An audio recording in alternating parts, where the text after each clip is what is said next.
Hey guys, tonight we begin with a journey to ancient Egypt, where the mysteries of mummification and beliefs about the afterlife offer us a fascinating glimpse into one of history's most enduring civilizations. From the careful preservation of bodies to the elaborate spiritual preparations for the next world, we'll explore how the Egyptians created their remarkable legacy of death and eternal life. So before you get comfortable, take a moment to like the video and subscribe, but only if you genuinely enjoy what I do here. And let me know in the comments where you're tuning in from and what time it is for you. It's always fascinating to see who's joining us from around the world. Now dim the lights, maybe turn on a fan for that soft background hum, and let's ease into tonight's journey together. Imagine standing on the western banks of the Nile, nearly 4,000 years ago. The sun is setting, casting long shadows across the desert landscape. The air is cooling quickly as it does in desert regions, the day's scorching heat giving way to the gentle chill of evening. In the distance, you can see the massive monuments rising against the darkening sky, the tombs and temples dedicated to the dead and the gods who governed their journey beyond this life. For the ancient Egyptians, this liminal space between day and night, between the fertile river valley and the barren desert, was deeply symbolic. The west bank of the Nile, where the sun disappeared each evening, became the traditional place for burial sites, a physical embodiment of the threshold between the world of the living and the realm of the dead. Death was not an end, but a transition, much like the sun setting only to rise again the following morning. This belief in life beyond death permeated every aspect of Egyptian culture. It wasn't a somber obsession, but rather a practical extension of their understanding of existence. The Egyptians created one of history's most sophisticated approaches to death and the afterlife, developing techniques and traditions that would preserve their physical forms and spiritual essences for eternity. At the heart of this practice was mummification, the elaborate process of preserving the body so that the soul could return to it and continue to receive nourishment in the afterlife. The word mummy itself comes to us through Arabic and Latin, but it's derived from the Persian word mumia, which referred to the black bitumen that was sometimes used in the preservation process. The Egyptians themselves would have called a mummified body a sahu. The origins of mummification in Egypt reach back to the earliest periods of their civilization. In the pre-dynastic era, before 3100 BCE, Egyptians buried their dead directly in the hot, dry sand of the desert. They soon discovered that these conditions naturally preserved bodies, desiccating them and preventing decay. Bodies buried this way would often retain recognizable features, their skin dried and leathery but intact, their hair and nails still attached. This natural preservation likely contributed to the Egyptian belief that the physical body was important for the afterlife. As Egyptian society grew more complex and hierarchical, simple sand burials gave way to more elaborate tombs for the elite. These early tombs protected bodies from the elements, but also from the preserving effects of the hot, dry sand. Without direct contact with the desiccating desert, bodies began to decay. This presented a problem. How could the soul recognize and return to a body that had deteriorated beyond recognition? The solution was artificial preservation, developing techniques that would mimic and enhance the natural mummification they had observed in the desert. By the time of the Old Kingdom, around 2686-2181 BCE, the process of mummification had already become sophisticated, though it would continue to evolve and refine over the next 2 millennia of Egyptian civilization. The most complete ancient description of the mummification process comes to us from Herodotus, the Greek historian who visited Egypt in the 5th century BCE. While his account doesn't capture all the variations and specialized techniques that existed across different periods, it provides a valuable glimpse into this sacred practice. According to Herodotus, there were 3 grades of mummification, varying in elaborateness and cost. The most expensive and comprehensive version, reserved for pharaohs and the highest nobility, began with the removal of the brain. This was one of the most delicate aspects of the procedure. The embalmers would insert a specialized hooked tool into the nostril, carefully breaking through the thin bone of the ethmoid at the top of the nasal cavity. They would then extract the brain tissue piece by piece, working with remarkable precision not to damage the facial features. The brain was the only organ routinely removed and discarded. The Egyptians didn't recognize its importance, believing that the heart, not the brain, was the seat of intelligence, emotion, and personality. The heart would later be weighed against the feather of Mut, the goddess of truth and justice, to determine whether the deceased had lived a good life. After the brain was removed, the embalmers made an incision, typically on the left side of the abdomen. Through this opening, they would carefully extract the liver, lungs, stomach, and intestines. These organs were treated with natron, a natural salt mixture with drying properties, wrapped individually, and placed in special containers called canopic jars. These jars were often made of alabaster or limestone, with lids shaped to represent the four sons of Horus, each son protecting a specific organ. The heart, crucial for the judgment in the afterlife, was usually left in place within the body. If it was removed for any reason during the embalming process, it would be carefully replaced in the chest cavity, sometimes with an amulet in the shape of a scarab beetle placed over it for protection. The scarab represented Khepri, a manifestation of the sun god associated with rebirth and regeneration. Once the body cavity was emptied, it was washed with palm wine. This served both practical and ritual purposes. The alcohol content would help disinfect the cavity, while the sacred nature of wine made it an appropriate purifying agent. The cavity would then be packed with natron and various aromatic substances like myrrh and cinnamon. These spices served to mask the smell of decay and had antibacterial properties that helped with preservation. The body would then be completely covered with natron, inside and out. Natron is a naturally occurring salt mixture found in dried lake beds in Egypt, primarily composed of sodium carbonate and sodium bicarbonate, with traces of sodium chloride and sodium sulfate. Its powerful desiccating properties drew moisture from the tissues, preventing bacterial growth and decomposition. For approximately 40 days, the body would remain covered in this drying agent. During this time, the body would lose most of its moisture, with the skin, muscles, and organs shriveling and hardening. The embalmers would need to monitor this process carefully, ensuring the natron remained effective and the body was drying properly. After this drying period, the real artistry of mummification began. The natron would be removed, and the body carefully washed again, this time with water from the Nile. The concave, shrunken features would be padded with linen or sawdust soaked in resin to restore a more lifelike appearance. The body cavity, now dry and clean, would be stuffed with more linen, sawdust, and aromatic materials. The skin would be anointed with oils and resins, both to improve its appearance and to help seal and preserve it. These substances often included conifer resins imported from Lebanon, aromatic gums from Somalia, and various plant oils. The application of these substances gave many mummies their characteristic dark color, as the resins oxidized and darkened over time. Then came the wrapping, a meticulous process that could take up to 2 weeks for a high-status individual. Layer upon layer of linen bandages would be applied to the body, with amulets and jewelry placed between the layers for magical protection. Each finger and toe would be individually wrapped, and the arms would be positioned either crossed over the chest or extended along the sides of the body, depending on the period and the status of the deceased. As the embalmers worked, priests would recite spells and incantations from the Book of the Dead, transforming a technical process into a sacred ritual. These spells were meant to aid the deceased in their journey to the afterlife, protecting them from dangers they might encounter and ensuring they would be accepted into the realm of Osiris, Lord of the Underworld.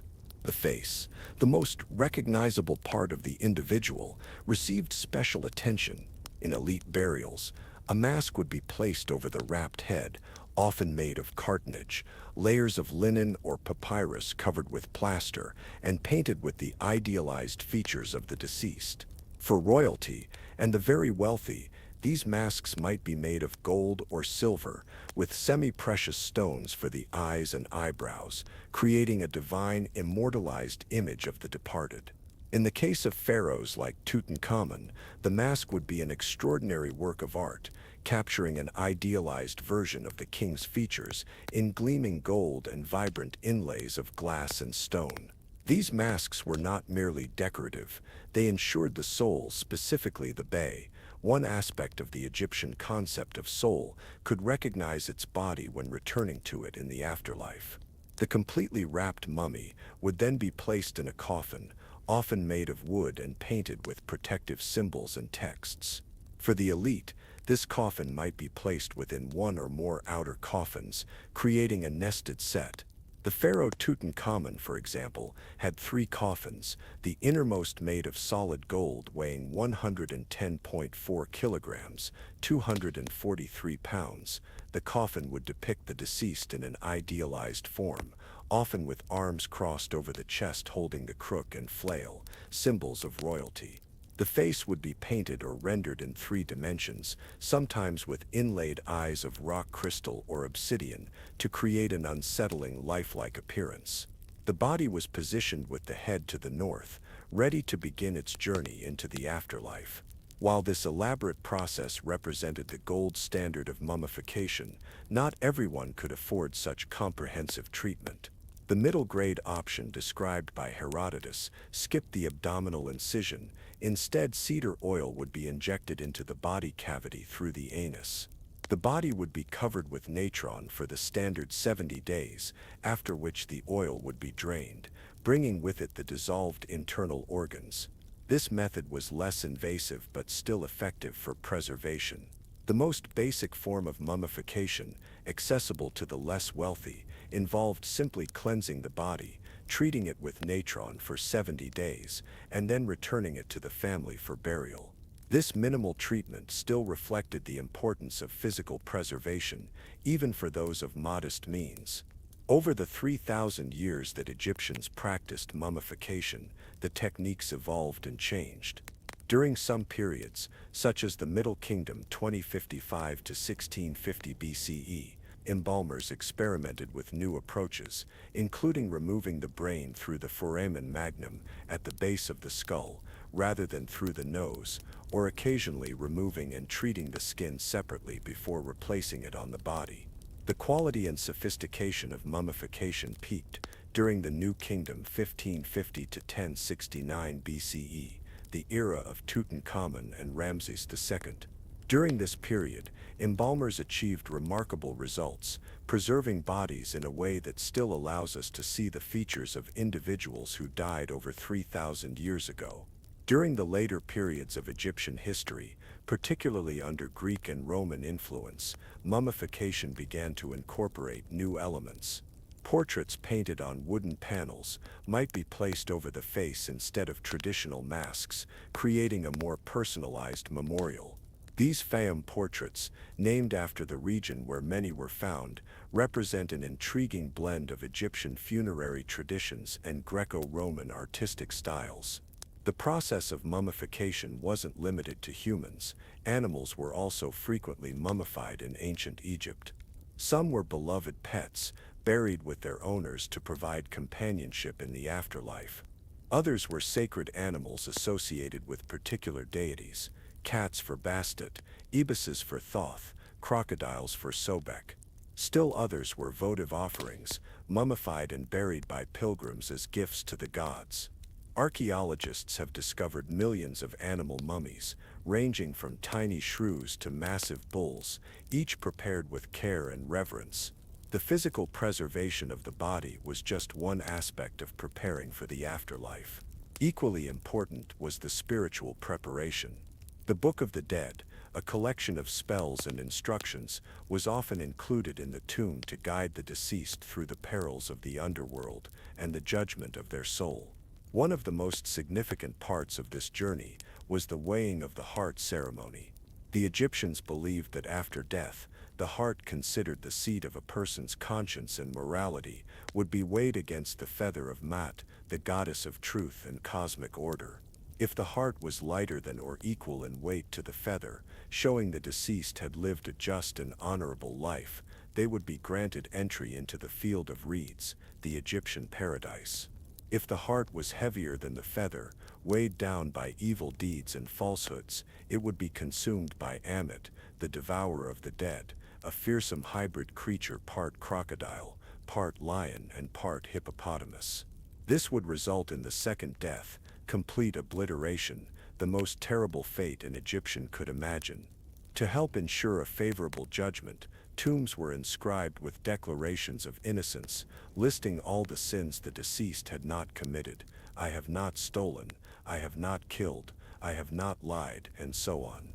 These negative confessions were meant both to remind the gods of the deceased's virtue and perhaps to magically create that virtue through declaration.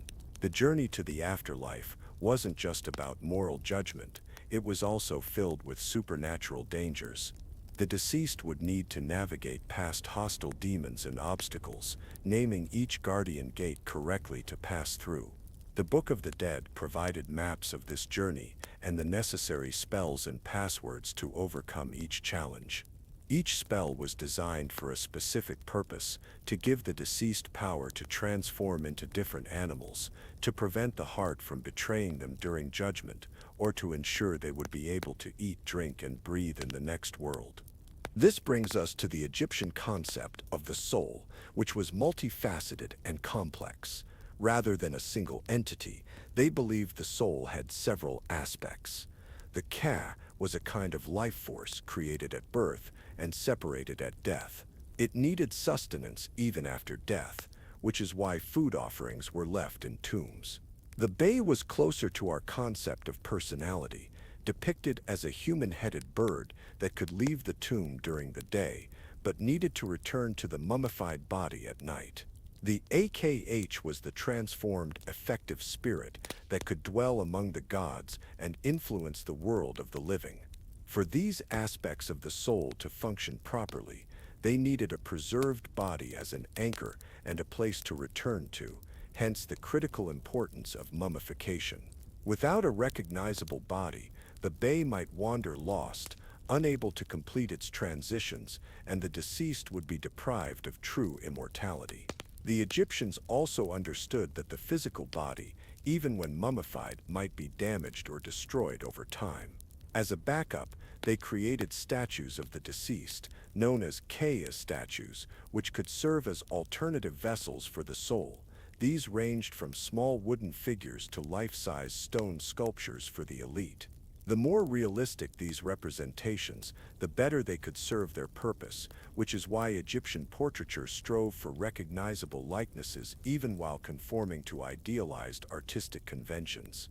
The tomb itself was designed as an eternal home, equipped with everything the deceased would need in the afterlife. The walls were decorated with scenes of daily life, farming, hunting, feasting, and family gatherings, to magically provide these experiences for eternity. Other common scenes showed the deceased making offerings to gods or receiving offerings from their descendants, ensuring their needs would be met. For the ancient Egyptians, death was not the end of the story, but simply a transition to another phase of existence. The elaborate preparations they made, from the careful preservation of the body to the equipping of the tomb with everything needed for eternity, reflected a profound hope and belief in the continuation of life. In their view, a properly prepared mummy entombed with the right equipment and protective spells could look forward to an afterlife that was essentially an improved version of earthly existence, free from pain, hunger, or want. But what exactly did the Egyptians believe this afterlife would be like? The Field of Reeds, or Aru, was envisioned as a perfect reflection of Egypt itself, with fields to plow, rivers to fish, and gardens to tend. It was a place of bounty and peace, where the deceased could enjoy all the pleasures of life without any of its hardships. The work required was light and satisfying, the harvests always abundant. This vision of paradise reflected the agricultural foundation of Egyptian society. In a civilization built on the rhythms of the Nile, with its annual floods bringing fertile soil and enabling bountiful crops, the highest good was naturally conceived as a place of perfect agricultural harmony. Even kings and nobles, who had never worked a field in their earthly lives, were depicted in tomb art engaging in farming in the afterlife, though they could also call upon servant figurines known as oshibtis to perform labor for them. But the afterlife wasn't just about earthly pleasures, it was also a realm where the deceased could commune with the gods directly, particularly Osiris, the ruler of the underworld. Having successfully navigated the dangers of the afterlife journey and passed the judgment of their heart, the virtuous dead became one of the excellently equipped spirits, dwelling in the company of divine beings. For the Egyptians, this vision of eternity was not wishful thinking, but a tangible reality they could prepare for. By preserving the body through mummification, equipping the tomb with necessary supplies, and providing magical texts to overcome obstacles, they were taking practical steps to ensure their immortality. And for those who could afford it, no expense was spared in this preparation. The Pyramid of Khufu, the Great Pyramid of Giza, required an estimated 2.3 million stone blocks, each weighing an average of 2.5 tons. This massive monument, along with its accompanying mortuary temple and causeway, represented perhaps the most ambitious funerary project in human history. Of course, not everyone could afford the elaborate tombs and mummification procedures that the elite enjoyed. The majority of ancient Egyptians were buried much more simply, in pit graves dug into the desert sand. Their bodies might receive basic desiccation with natron, but without the full range of treatments and amulets. Some would be wrapped in simple reed mats rather than fine linen bandages. Yet even these humble burials reflected the same essential beliefs about the importance of preserving the body and equipping the deceased for the afterlife, just on a scale appropriate to the person's status and wealth. The tomb of a non-royal but wealthy Egyptian would typically be cut into the rock of the desert cliffs.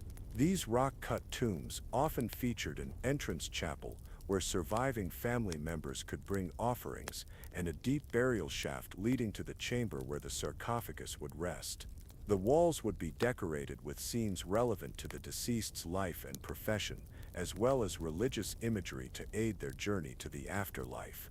Over the centuries, as Egypt's wealth and power fluctuated, so did the elaborateness of its burial practices. During the turbulent First Intermediate Period, around 2181 to 2055 BCE, when central authority collapsed, there was a democratization of funerary practices. Coffin texts, magical spells previously reserved for royal use, became available to a wider range of Egyptians. This trend continued in subsequent periods, with the Book of the Dead eventually being accessible to anyone who could afford a copy. Even in times of relative decline, such as the Third Intermediate Period, 1069–664 BCE, mummification remained an important practice, though the techniques sometimes became more perfunctory. Embalmers might use less expensive materials or spend less time on the preparation, but the essential goal of preserving the body for eternity remained constant. It's worth noting that while many of us today might find the Egyptian preoccupation with death and mummification somewhat morbid, to the Egyptians it was quite the opposite. Their elaborate funerary practices were an affirmation of life and its continuation beyond physical death. The careful preservation of the body, the equipping of the tomb with life's necessities, and the creation of images showing the deceased enjoying eternal pleasures, all of these reflected a deep-seated optimism about human existence and its potential for renewal. The mummy itself was not seen as a corpse, but as a transformed eternal body. The word that Egyptians used for mummy, sahu, carried connotations of nobility and privilege. The wrapped, treated body was not a reminder of death, but a vessel for eternal life, carefully prepared and magically empowered. This brings us to an important aspect of mummification often overlooked in popular accounts, the magical and ritual dimensions of the process. Mummification wasn't just a technical procedure for preserving flesh, it was a ritualized transformation. Through the physical treatments and the accompanying prayers and spells, the mortal body was turned into an immortal vessel suitable for housing the soul eternally. Each step in the mummification process had both practical and symbolic significance. The removal of the brain through the nostrils, for instance, was not just a convenient method of extraction, it avoided making additional cuts in the skull that might damage the facial features needed for recognition in the afterlife. The healing of any wounds or imperfections on the body wasn't merely cosmetic, but ensured the deceased would be whole and perfect in the next life. The wrapping of the body in linen bandages had deep symbolic meaning beyond its practical preservative function. The layers of wrapping separated the deceased from the mortal world while protecting them from external harm. Each wrapping could be inscribed with protective spells, and amulets were placed at specific points to guard particular body parts or to grant special powers. Perhaps the most important amulet was the heart scarab, a stone carving placed over the heart before wrapping. This amulet was usually inscribed with a spell from the Book of the Dead that prevented the heart from testifying against its owner during the judgment. The spell instructed the heart, "Do not stand against me as a witness, do not oppose me in the council, do not be hostile to me before the keeper of the balance."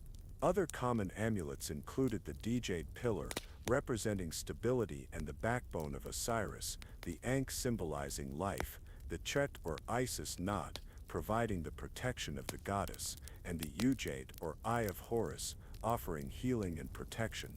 Each had its designated place on the body, creating a complete magical system of defense and empowerment. The wrapping process itself followed a specific sequence, beginning with the fingers and toes individually, and then proceeding to the limbs, and finally the torso.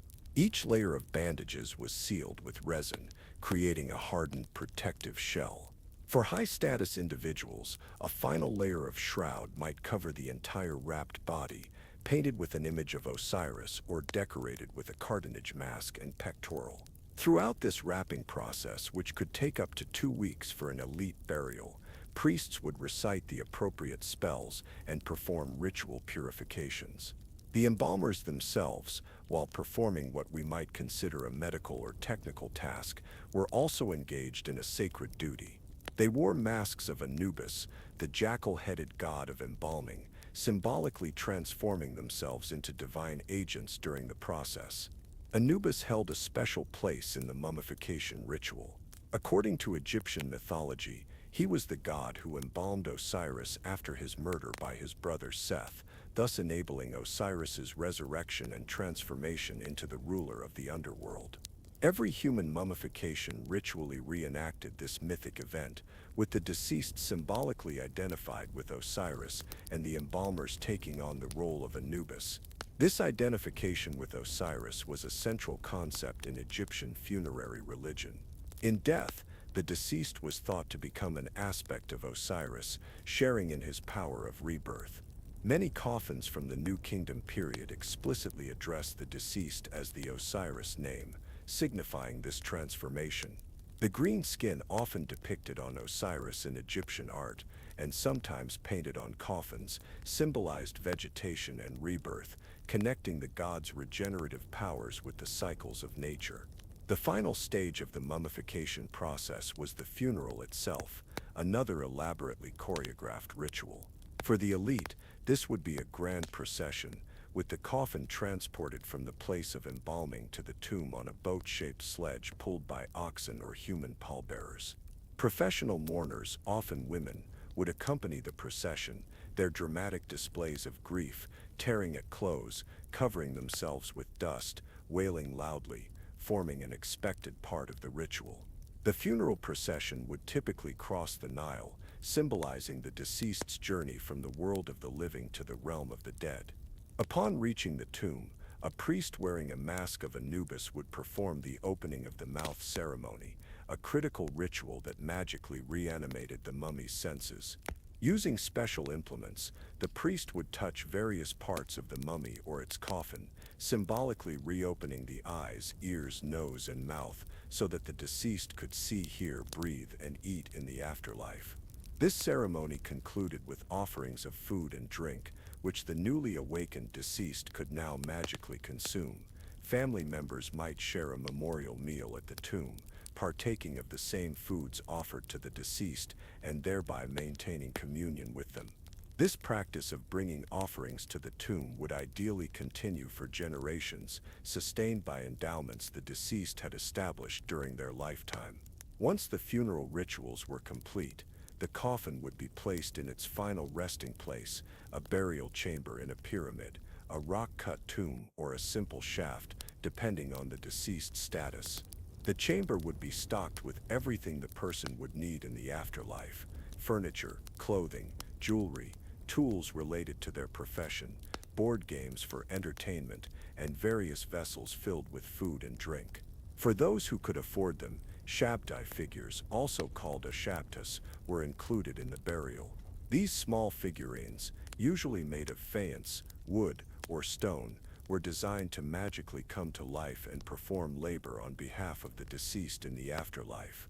Each shabtai was inscribed with a spell that obligated it to answer, "Here I am," when the deceased was called upon for work in the field of reeds. Wealthy individuals might have one shabtai for each day of the year, plus overseer shabtas to manage them. Once the tomb was fully furnished and the coffin in place, the entrance would be sealed. In the case of royal burials, elaborate precautions were often taken to prevent tomb robbery, including false passages, heavy stone blocking systems, and sometimes curses inscribed on the walls to deter potential thieves. Despite these measures, most Egyptian tombs were robbed in antiquity, some within decades of the burial. The tomb of Tutankhamun, discovered nearly intact by Howard Carter in 1922, is a rare exception that gives us a glimpse of what a fully furnished royal burial would have contained. For the family of the deceased, the sealing of the tomb wasn't the end of their relationship with the departed. Many tombs, especially those of the elite, included an offering chapel where relatives could bring food, drink, and other gifts on significant dates. These physical offerings were believed to magically sustain the decay of the deceased, but equally important were the spoken prayers and invocations that accompanied them. A standard offering formula began with the phrase, "an offering which the king gives," reflecting the belief that officially, all funerary offerings came through the pharaoh, who served as an intermediary between humans and the gods. The formula would continue by naming specific gods, particularly Osiris and Anubis, and then listing the desired provisions for the deceased: thousands of bread, beer, oxen, fowl, alabaster, linen, and so on. Simply by reciting this formula, visitors to the tomb could ensure the deceased received these goods spiritually, even if the physical offerings were modest. For common Egyptians who couldn't afford elaborate tombs with offering chapels, commemoration of the dead took different forms. Ancestors might be honored at home shrines or through community festivals dedicated to the deceased. The beautiful Festival of the Valley, celebrated in Thebes, involved families visiting the tombs of their ancestors on the west bank of the Nile, bringing offerings and sometimes spending the night near the burial places, communing with the departed through ritual and banqueting. This ongoing relationship between the living and the dead was a fundamental aspect of Egyptian culture. The deceased were not gone, but had merely transferred to another sphere of existence, one that remained connected to the world of the living through ritual, memory, and magical practices. The dead could influence the living, for good or ill, and the living had responsibilities toward the dead, maintaining their eternal existence through offerings and remembrance. The actual efficacy of Egyptian mummification techniques varied widely depending on the skill of the embalmers, the quality of materials used, and environmental factors after burial. Some mummies have survived in remarkable condition, with skin, hair, and facial features still recognizable after thousands of years. Others deteriorated despite the embalmer's best efforts, especially if the tomb was compromised by robbers or damaged by water infiltration. Ironically, some of the best preserved ancient Egyptian bodies are those that received no formal mummification at all, but were simply buried in the hot, dry sand of the desert, the same natural preservation that had inspired the development of artificial mummification in the first place. These sand mummies often retain extraordinary details, including hair, nails, and even facial expressions, having been naturally desiccated before decomposition could set in. The study of Egyptian mummies has evolved significantly since the 19th century, when unwrapping parties were sometimes held as entertainment for the wealthy and curious. These events, where mummies would be unwrapped layer by layer before an audience, reflected a troubling commodification of ancient human remains and a lack of respect for Egyptian cultural heritage. Today, mummies are studied with far greater care and ethical consideration, using non-invasive techniques like CT scanning and X-ray imaging to examine the remains without damaging the wrappings. These modern scientific studies have revealed fascinating details about the lives, health, and deaths of ancient Egyptians. Researchers have identified evidence of parasitic infections, tuberculosis, arthritis, and other conditions in mummified remains. They've found traces of the embalming materials used, confirming some of the substances mentioned by Herodotus and other ancient writers.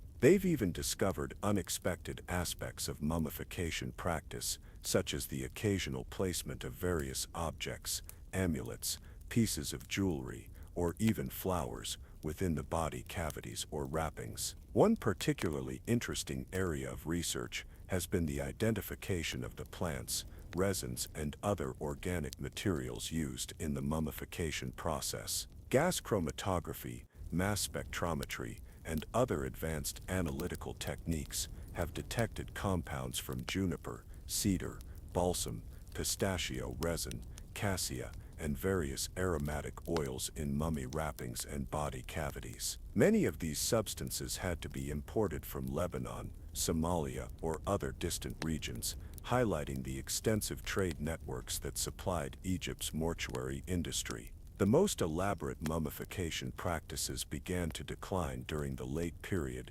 664 Mitra 332 BCE, and Ptolemaic period, 332 Mitra 30 BCE, though the external appearance of mummies sometimes became more ornate, with gilded cartonnage masks and decorated shrouds. By the Roman period, 30 BCE 395 CE, while mummification continued, it often involved less careful evisceration and desiccation. The focus shifted more toward the external appearance of the mummy, with painted portraits on wooden panels sometimes replacing traditional masks, creating a striking blend of Egyptian and Greco-Roman funerary traditions. With the spread of Christianity in Egypt from the 1st century CE onward, traditional mummification practices gradually disappeared. The Christian belief in the resurrection of the body at the end of time made elaborate preservation unnecessary. The emphasis shifted to spiritual preparation for the afterlife rather than physical preservation of the corpse. By the time Arab conquest brought Islam to Egypt in the 7th century CE, ancient Egyptian mummification had long ceased to be practiced. Yet the fascination with mummies and Egyptian funerary beliefs has persisted through the centuries. Classical writers like Herodotus, Diodorus Siculus, and Pliny the Elder recorded their observations of Egyptian practices,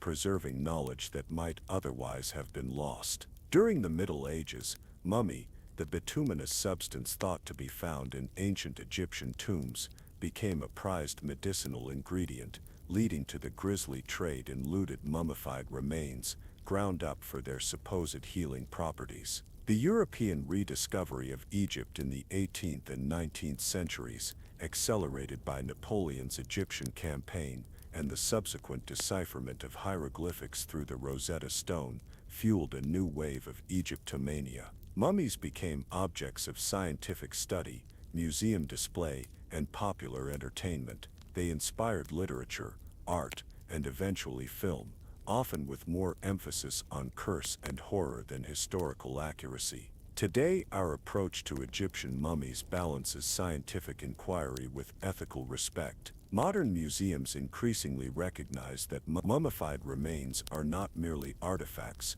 but the physical remains of individuals who expected their bodies to remain undisturbed for eternity. Some institutions have re-evaluated their displays of human remains, either removing them from public view or presenting them in more contextualized, respectful settings that emphasize their cultural and historical significance, rather than treating them as curiosities. The scientific study of mummies continues to yield new insights, not only about ancient Egyptian culture and religion, but also about health, disease, nutrition, and daily life in antiquity. Advances in paleogenetics have made it possible to extract and analyze DNA from some mummified remains, offering glimpses into family relationships, population movements, and the prevalence of genetic disorders among ancient Egyptians. For example, genetic studies of royal mummies have helped clarify family connections within the Egyptian ruling dynasties.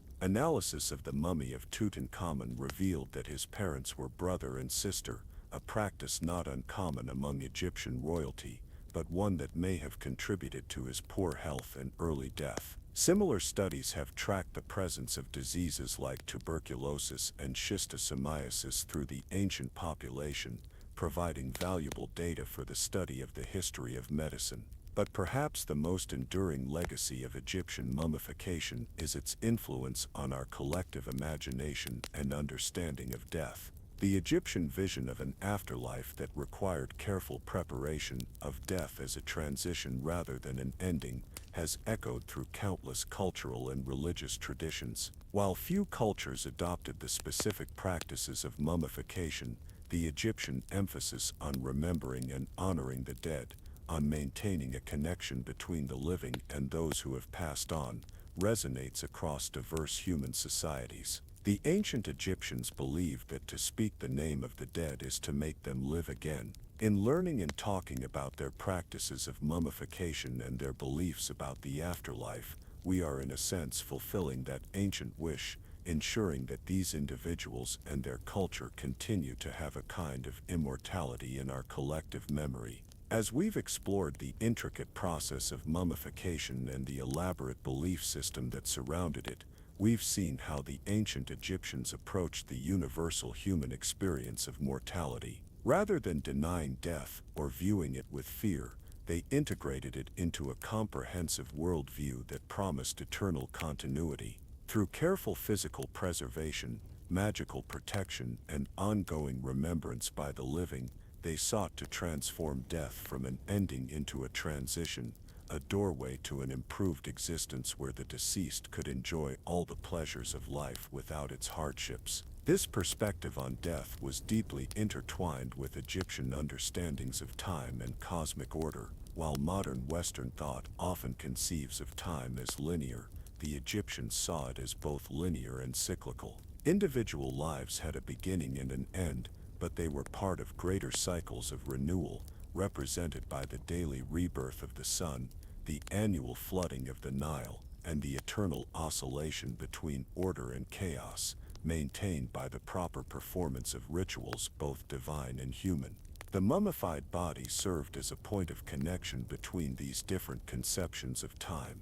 It preserved the individual's unique identity, their features, their name, their personal history, while also placing them within the cyclical time of eternal renewal. The deceased became simultaneously themselves an Osiris, maintaining individuality, while participating in the divine pattern of death and rebirth. This complex understanding of identity extended to the Egyptian concept of the soul, which, as we've mentioned, was not a single entity, but a collection of aspects. The Kea, the life force, remained with the body in the tomb, sustained by offerings. The Bea, the mobile spirit that could leave the tomb during daylight hours, was depicted as a human-headed bird, emphasizing its ability to transition between realms. The Akh, the effective spirit that emerged after a successful judgment, could dwell among the stars as an eternal luminous presence. Together, these components formed what we might call the complete posthumous identity. Mummification and the accompanying rituals were designed to ensure that all these aspects of the self could function properly after death. The preserved body housed the Kea. The funerary text provided both magical protection for the Bea on its journeys and knowledge of the passwords and formulas needed to navigate the afterlife. The proper offerings and remembrances by the living maintained the connection between worlds. In Egyptian thought, survival after death was not automatic, but achieved through this elaborate system of physical preparation and ritual knowledge. This system evolved over the 3 millennia of ancient Egyptian civilization, absorbing influences from within Egypt's changing culture and occasionally from outside. Certain fundamental beliefs remained remarkably consistent: the importance of bodily preservation, the judgment of the dead, the identification with Osiris, but the specific expressions of these beliefs shifted over time.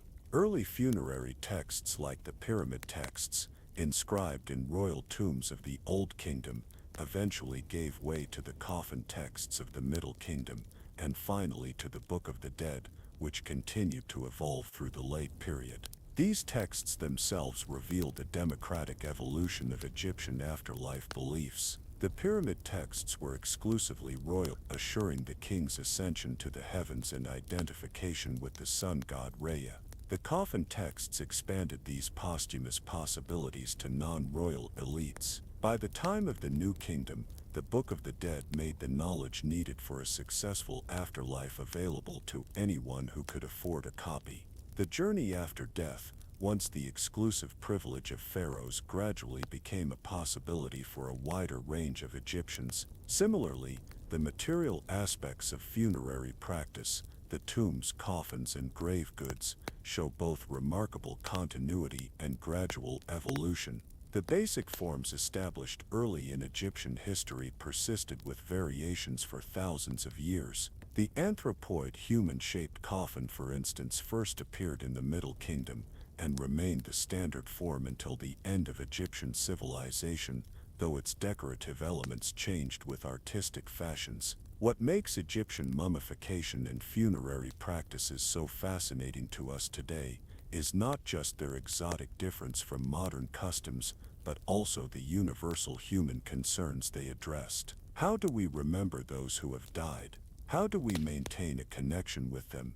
What happens to the self after death? The Egyptians developed elaborate, distinctive answers to these questions, but the questions themselves are ones that all human cultures have grappled with in their own ways. The Egyptian emphasis on physical preservation reflects a deeply embodied understanding of personhood.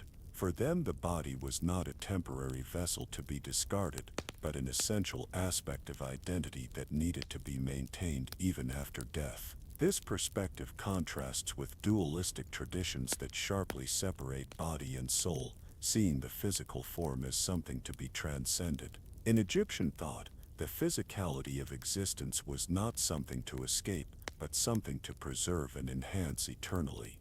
At the same time, Egyptian funerary practices recognized that death brought a transformation. The deceased was not simply continuing their earthly existence, but entering a new state of being. The mummification process itself symbolized this transformation. Through the removal of perishable organs, the desiccation of the flesh, the application of preservatives, and the ritual wrapping, the mortal body became an immortal vessel. The funeral rituals, particularly the opening of the mouth ceremony, completed this transformation, turning the inert corpse into a magically revivified body capable of receiving offerings and housing the returning soul. Egyptian art depicted this dual nature of the deceased, at once transformed and continuous with their earthly identity. Tomb paintings might show the deceased in their earthly roles, overseeing their estates or enjoying banquets, alongside scenes of them in the afterlife, navigating the perils of judgment or sailing in the solar bark with the gods. Even the mummy mask or portrait demonstrated this duality, idealizing the features of the deceased while still maintaining a recognizable likeness. This concept of transformation extended to the Egyptian understanding of divine beings as well. Gods could combine with each other to form composite deities that embodied multiple aspects of cosmic power. They could manifest in different forms, human, animal, or hybrid, while maintaining their essential identity. The boundaries between the human and divine were permeable, especially for the pharaoh, who was both a mortal ruler and a living embodiment of divine power. In death, this permeability extended to ordinary Egyptians. The deceased was not only protected by Osiris, but became an Osiris, participating in the god's cycle of death and rebirth. This identification with a deity represents a profound optimism about human potential and the possibility of transcending mortality, not by escaping the physical world, but by becoming more fully integrated into its divine patterns. The Egyptian approach to death and the afterlife was characterized by this blend of pragmatic preparation and magical transformation. They recognized the reality of physical deterioration and took practical steps to counteract it, while simultaneously developing an elaborate magical system to ensure the deceased's well-being beyond the reach of earthly hands. The embalmers used their knowledge of preservative substances and anatomy, while the priests provided the spells and rituals that would transfer the deceased into an eternal divine being. This integration of the practical and the magical extended to many aspects of Egyptian culture, not just funerary practices. Medicine combined botanical knowledge and surgical techniques with spells and invocations to healing deities. Architecture employed sophisticated engineering alongside religious symbolism and magical alignments with celestial bodies. Even writing was both a practical administrative tool and a divine gift, its hieroglyphs referred to as the god's words. In this context, mummification represents a quintessentially Egyptian blend of science, art, religion, and magic, all directed toward the goal of ensuring eternal life. It embodied the Egyptian cultural genius for creating systems that addressed both practical needs and spiritual aspirations, that worked within the constraints of the material world, while also reaching beyond them through symbolic action and magical transformation. As we recline here in our modern world, so distant in time and outlook from ancient Egypt, we might reflect on what their elaborate practices around death and mummification reveal about our shared humanity. Despite the exotic trappings of jackal-headed gods and canopic jars, the Egyptians were grappling with universal questions. How do we face the inevitability of death? How do we maintain our sense of self in the face of physical deterioration? How do we honor those who have gone before us? Their answers to these questions, preserve the body, equip the tomb, remember the name, may seem foreign to our modern sensibilities. Yet there is something deeply resonant in their refusal to accept death as an ending, in their conviction that identity persists beyond the physical life of the body, and in their belief that the relationship between the living and the dead continues through acts of remembrance and care. Perhaps this is why Egyptian mummies continue to fascinate us millennia after the practice of creating them ceased. In these carefully preserved bodies, wrapped in linen and resin, we recognize not just the artifacts of an ancient civilization, but the tangible expression of hopes and beliefs about mortality and its transcendence that still echo in our own struggles to make sense of life's greatest mystery. In the quiet hours of the night, as we drift towards sleep, that daily small rehearsal for death that the Egyptians recognized in their association of sleep with the afterlife journey, we might find a certain comfort in the ancient Egyptian vision of existence continuing beyond the boundaries we perceive, of identity persisting through transformation rather than ending with dissolution, of death as not an abyss but a doorway to another mode of being. The Egyptian prayer for the dead expresses this hope simply and beautifully. May you enter into the realm of eternity, may you see the disk of the sun, may you serve Osiris, may you ascend to heaven, may you traverse the firmament, may you travel with the stars. As we've journeyed together through the intricacies of Egyptian mummification and afterlife beliefs, perhaps we too have traveled a little with those ancient stars, glimpsing a world both alien and familiar, where death was not the end of the story, but merely its transformation into another chapter, one written, not in fear but in hope, not in despair but in preparation, not in ending but in continuation. The grand tombs and elaborate mummification practices of ancient Egypt have captured our imagination for centuries, but we should remember that these were just one part of a much larger cultural perspective on death and immortality. The Egyptians integrated thoughts of death into daily life in a way that modern Western culture often avoids. For them, preparing for the afterlife wasn't a morbid preoccupation but a natural extension of living well. Wealthy Egyptians often began preparing their tombs early in adulthood, not out of a fear of death, but from a practical desire to ensure they would be properly equipped for eternity. The tomb was referred to as the House of Eternity, Purjet, a term that emphasizes its role not as a place of ending, but as a new beginning, a home for the immortal aspects of the person. The years spent accumulating grave goods, commissioning tomb art, and selecting the spells for one's Book of the Dead were an investment in eternal well-being.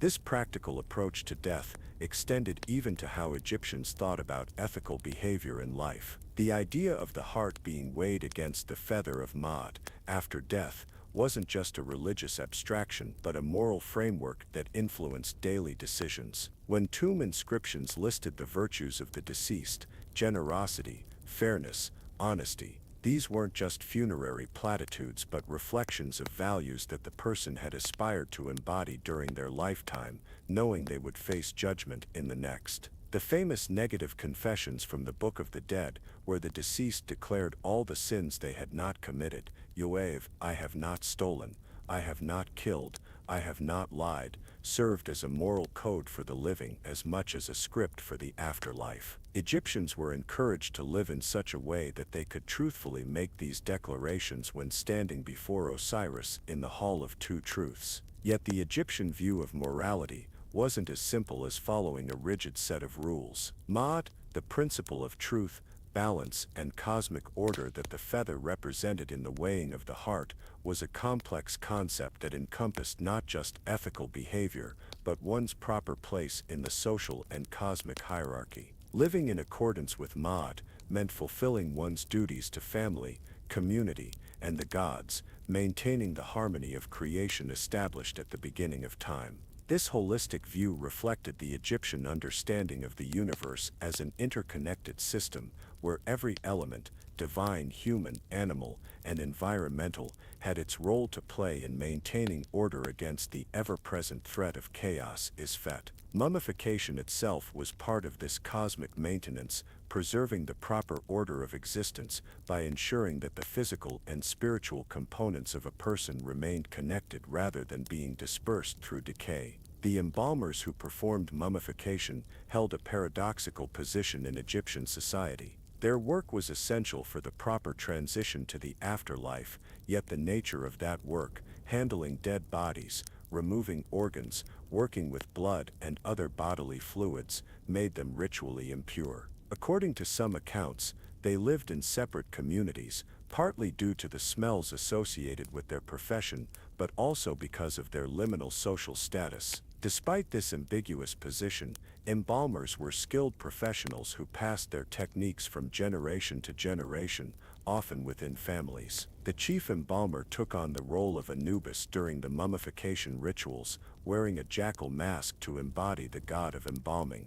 While performing the physical procedures of preservation, he would also recite the necessary spells and prayers, merging technical knowledge with sacred power. The actual workshops where mummification took place were called places of purification, Wabit, and were typically located near the necropolis, the city of the dead. These facilities included areas for washing the body, tables for the embalming process, and storage for the various materials used in preservation. Archaeologists have discovered several of these embalming workshops, including one at Saqqara, that contained pottery vessels still holding residues of the substances used in mummification. As we've seen, the process of mummification was both technical and ritualistic, combining practical preservation methods with religious symbolism. But it's important to note that not all aspects of Egyptian mortuary practice were focused on the physical body. Equally important was the preservation of the deceased's name and identity.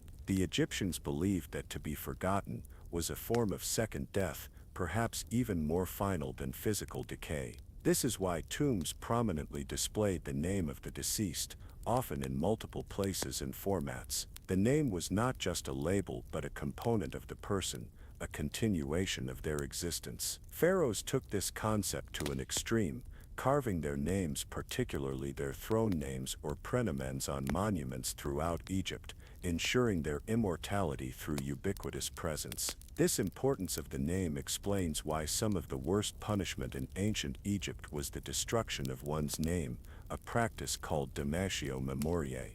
When officials fell from favor or enemies were defeated, their names might be chiseled off monuments and removed from records, a fate considered worse than death because it threatened eternal existence. Conversely, speaking the name of the deceased was a form of sustaining them. Visitors to tombs were encouraged to say the name aloud, often with the phrase, "May his/her name live," Anx Ren Fes/Eve. Even today, when Egyptologists read aloud the names of ancient Egyptians from tomb walls or papyri, they are, in a sense, fulfilling this ancient wish for remembrance. The concept of eternal existence through memory extended beyond individual names to the broader cultural memory preserved in Egypt's monumental architecture and art. The sheer scale and durability of Egyptian tombs and temples, built of stone rather than more perishable materials, reflected a desire to create permanent markers in the landscape, testimonies to existence that would outlast individual lifetimes. This monumentality reached its apex in the pyramid complexes of the Old Kingdom. The Great Pyramid of Khufu, still standing at Giza more than 4,500 years after its construction, represents one of humanity's most ambitious attempts to create an eternal architectural legacy. Yet even this massive structure was just the central element of a larger mortuary complex that included a valley temple, a causeway, a mortuary temple, and smaller pyramids for the pharaoh's queens, all designed to ensure both the king's successful transition to the afterlife and his eternal commemoration among the living.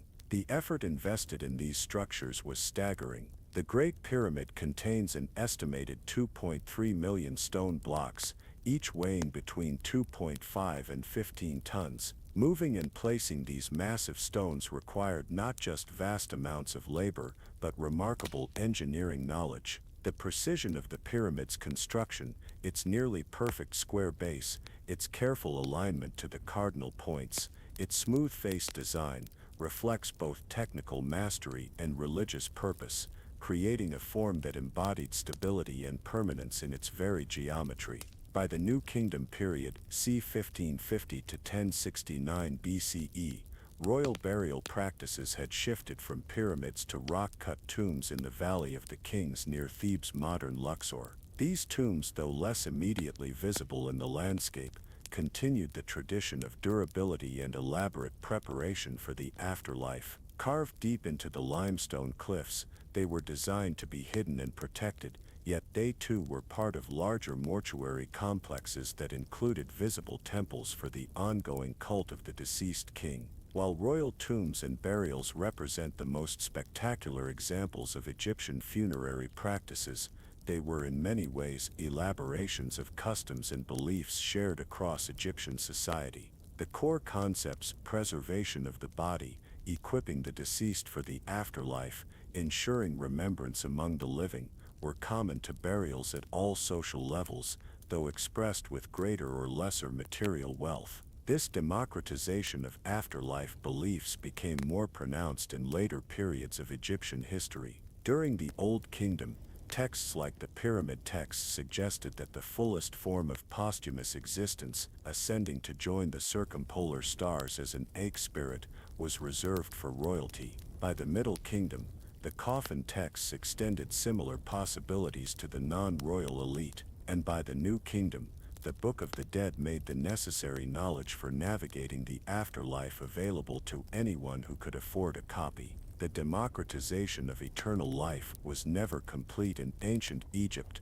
Economic realities meant that the poor could never afford the same level of funerary preparation as the wealthy, but the underlying belief that all humans had the potential for some form of posthumous existence was remarkably egalitarian for an otherwise hierarchical society. Even the simplest burials reflected this belief. Excavations at sites like Deir el-Medina, the village that housed the workers who built the royal tombs in the Valley of the Kings, show that ordinary craftsmen and laborers received mummification and were buried with grave goods appropriate to their status. Their tombs might be simple compared to royal sepulchres, but they included the essential elements for a preserved body, protective amulets, some basic supplies, and texts or images to guide and protect the deceased. In fact, some of our most intimate glimpses into ancient Egyptian lives come not from royal tombs but from these more modest burials. The preserved bodies of ordinary Egyptians, along with their personal possessions and the small-scale art decorating their coffins and tomb chapels,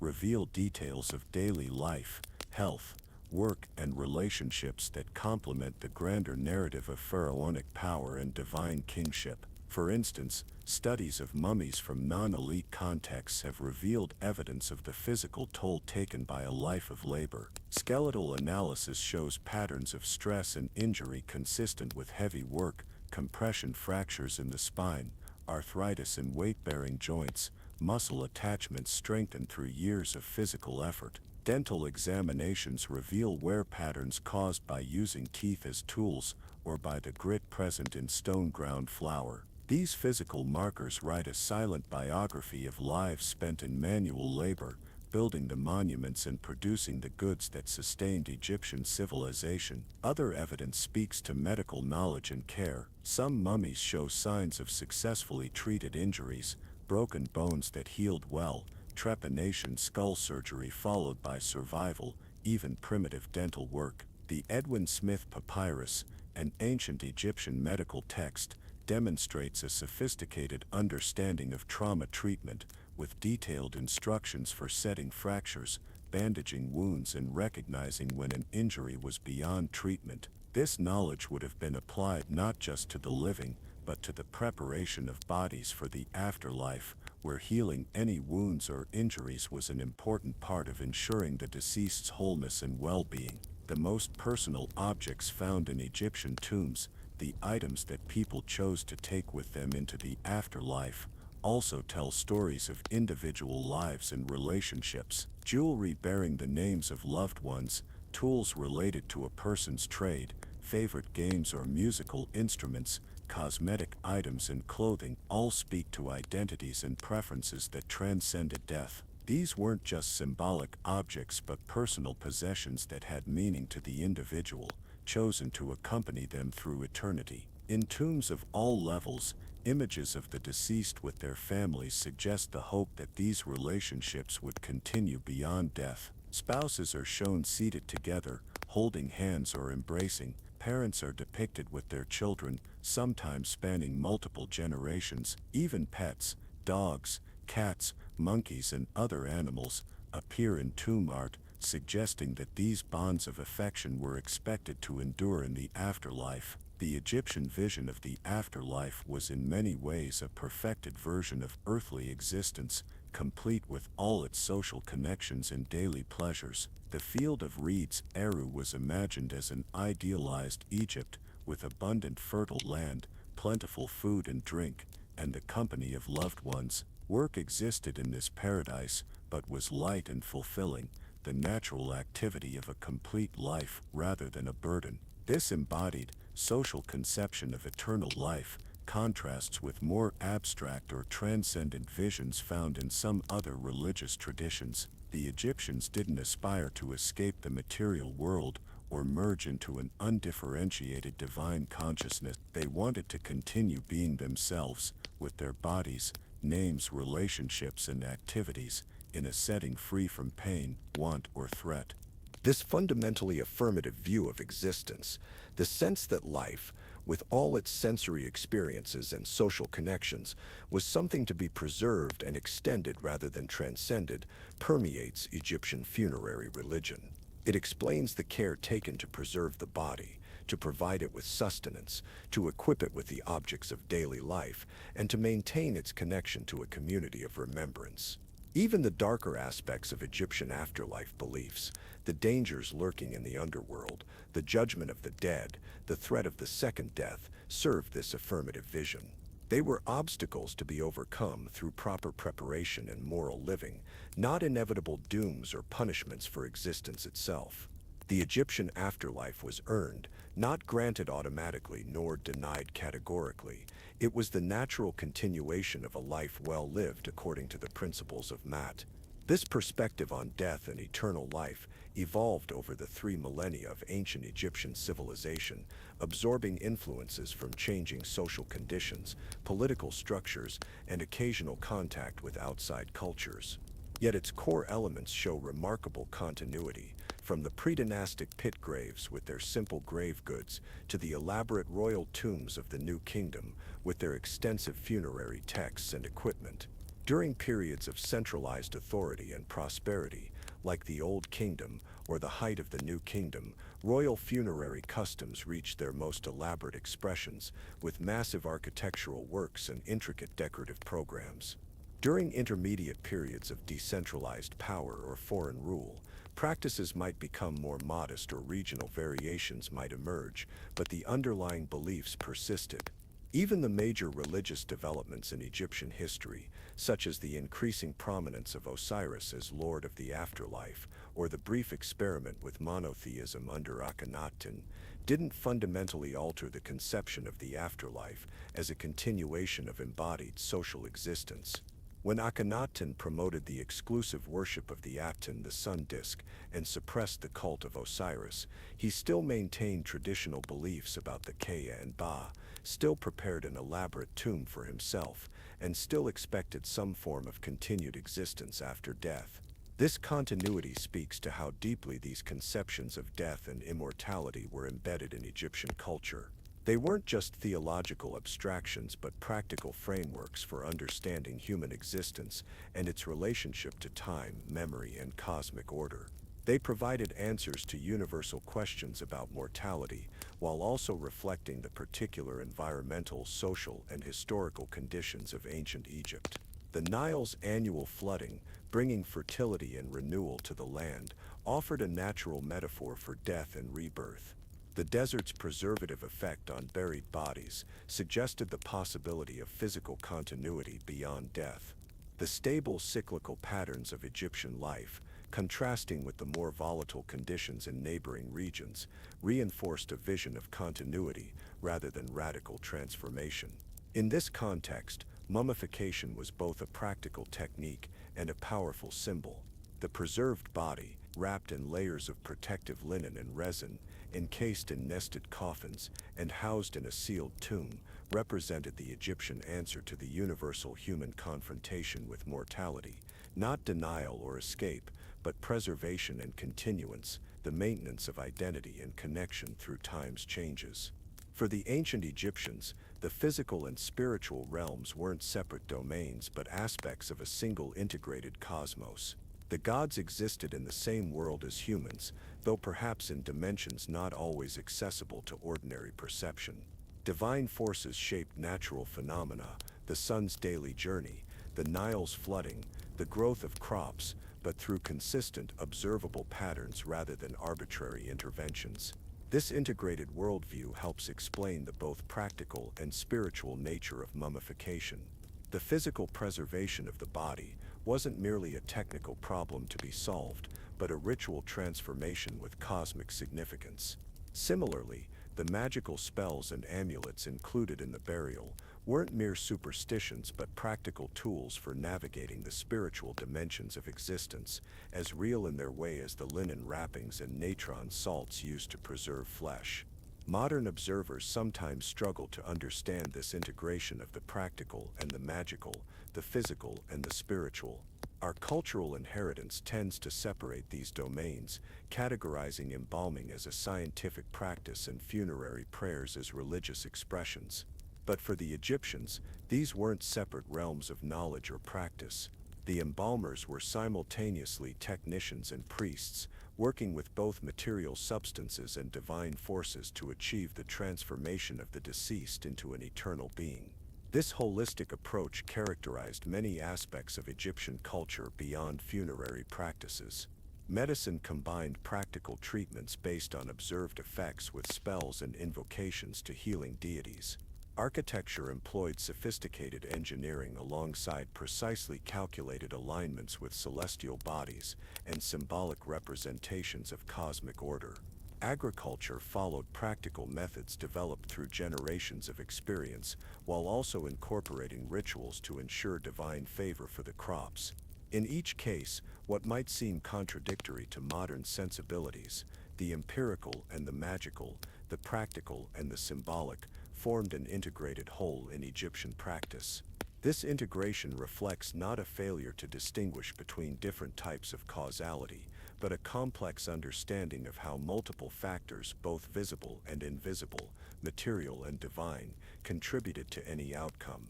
The preservation of the body through mummification exemplifies this integrated approach. The embalmers used their knowledge of preservative substances like natron and various resins, their understanding of anatomy, and their technical skill in extracting organs and applying wrappings. But they simultaneously engaged with the invisible dimensions of their work through ritual purity, proper timing according to sacred calendars, the recitation of spells and symbolic gestures and arrangements. Both dimensions were necessary for success. A body preserved without the proper rituals would be just a preserved corpse, not a transformed vessel for eternal life. Conversely, rituals performed without effective physical preservation would fail to provide the material anchor needed for the Ka and Bay to function properly after death. The physical and spiritual aspects of mummification were complementary and inseparable. This integration extended to how the Egyptians conceived of the deceased's continuing existence. The afterlife wasn't a purely spiritual realm disconnected from material reality. It was an extension and perfection of embodied experience, with eating, drinking, movement, sensation, and social interaction. The transformed body of the deceased, the Sa, wasn't a temporary vessel to be discarded but an eternal form capable of enjoying these activities forever. Even the journey to this afterlife involved both physical and spiritual elements. The funerary procession physically crossed the Nile from east to west, symbolizing the transition from the realm of the living to that of the dead, following the sun's daily journey.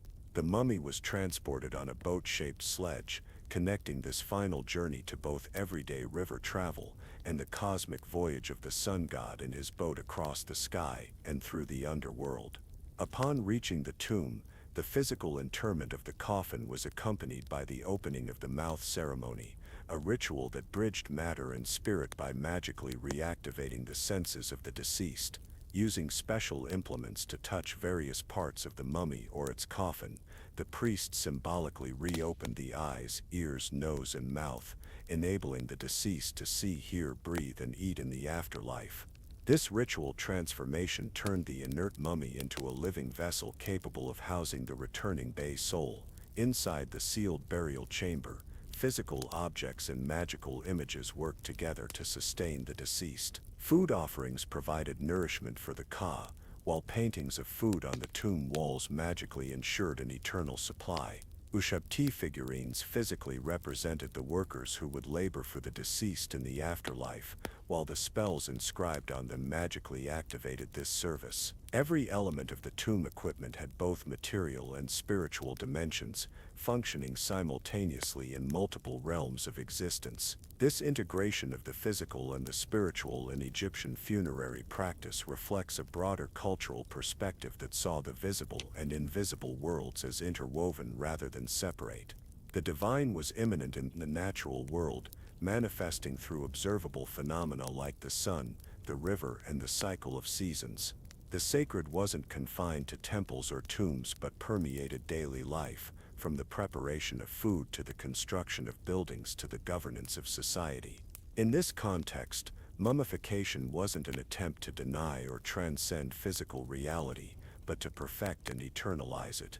The preserved body, transformed through ritual into a divine image of itself, became a meeting point between the visible and invisible worlds, a vehicle for the deceased's continued participation in the cosmic order.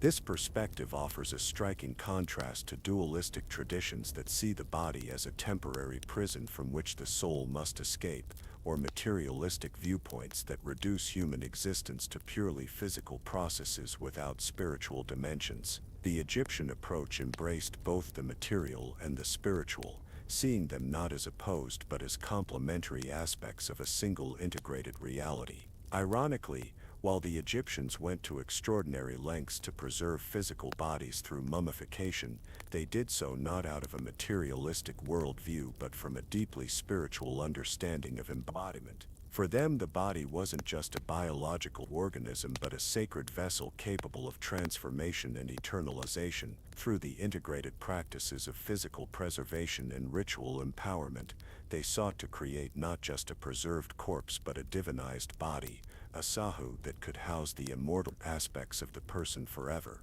This vision of transformed embodiment finds echoes in other religious traditions, from the resurrected body in Christianity to the diamond body in certain Taoist practices. While the specific techniques and beliefs vary widely, these traditions share with ancient Egypt a recognition that spiritual fulfillment doesn't necessarily mean leaving the body behind but might instead involve its transformation into a more perfect form. The Egyptian approach to death and immortality, with its emphasis on preserving identity, memory, and bodily integrity, represents one of humanity's most elaborate and long-lasting responses to the universal fact of mortality. Through mummification and its associated rituals and beliefs, the Egyptians created a comprehensive system for addressing the physical reality of death while affirming the continuity of existence beyond it. This system wasn't static but evolved over the 3 millennia of Egyptian civilization,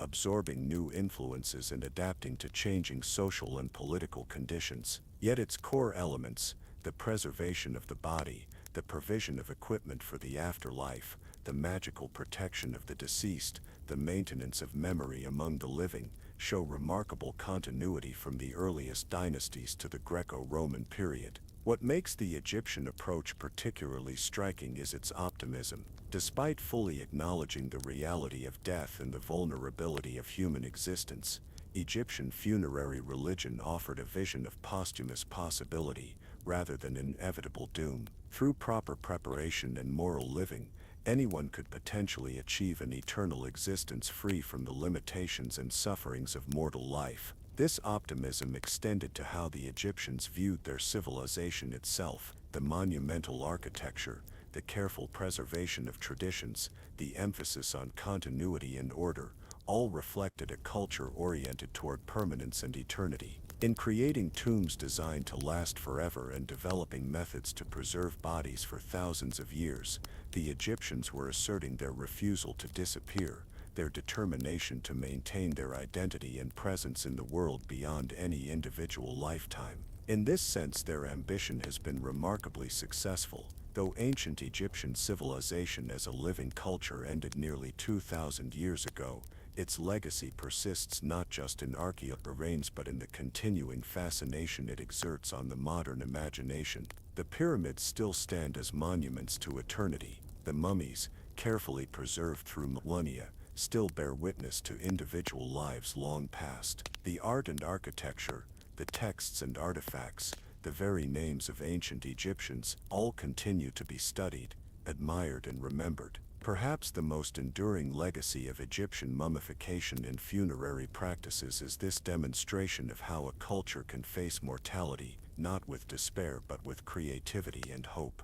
In developing elaborate techniques for preserving the body, in creating art that would outlast individual lives, in establishing traditions of remembrance that could span generations, the Egyptians offer a model of how human ingenuity and spiritual vision can confront the universal fact of death and create meaning that transcends it. As we've journeyed through the intricacies of Egyptian mummification and afterlife beliefs, we've encountered a civilization that looked death directly in the face and responded not with denial but with determination to preserve, to continue, to remember, to transform. In the quiet darkness of their sealed tombs, surrounded by the objects and images that represented their identities and aspirations, the mummified dead of ancient Egypt embodied a profound hope that what makes us who we are, our bodies, our names, our relationships, our stories, need not vanish with our last breath, but can endure in some form beyond the boundaries of mortality. This hope isn't unique to ancient Egypt. In varied forms it echoes through human cultures across time and space, expressing our shared desire to make sense of death and to imagine some continuation beyond it. The particular Egyptian expression of this hope, with its emphasis on physical preservation and material provision for eternity, may seem foreign to many modern sensibilities. Yet the underlying impulse to maintain identity and connection in the face of death's apparent finality remains deeply resonant. In the still hours of night, as we drift toward sleep, that daily small rehearsal for death that the Egyptians recognized in their imagery of the basalt returning to the body at sunset, we might find a certain comfort in contemplating how this ancient civilization confronted the greatest human mystery with such care and creativity. Their elaborate preparations for the afterlife, their determination to preserve and remember, their vision of existence continuing beyond physical death,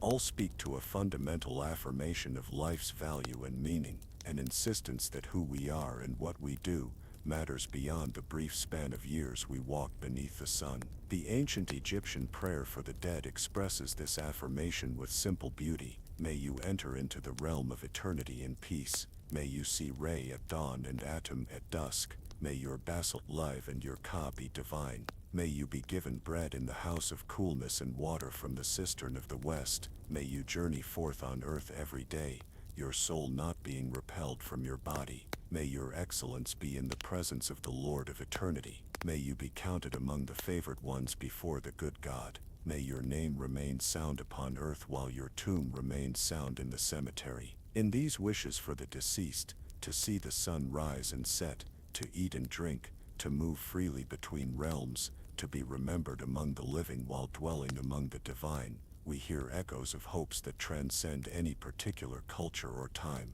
As we close our exploration of Egyptian mummification and afterlife beliefs, perhaps we carry with us not just knowledge of ancient practices but a deepened appreciation for how human beings across the millennia have sought to make meaning of mortality and to envision existence that endures beyond it. The preserved bodies of ancient Egyptians wrapped in linen and resin, protected by amulets and spells, housed in tombs filled with the equipment for eternal life, represent one of humanity's most elaborate and enduring answers to the question of what lies beyond death. In studying them, we encounter not just the artifacts of a vanished civilization but a profound expression of the human spirit's refusal to accept erasure, its insistence on continuity and meaning beyond the apparent ending of physical life. As we drift toward sleep, may we carry with us this ancient wisdom, not necessarily its specific beliefs and practices, but its underlying affirmation that existence has value beyond measure,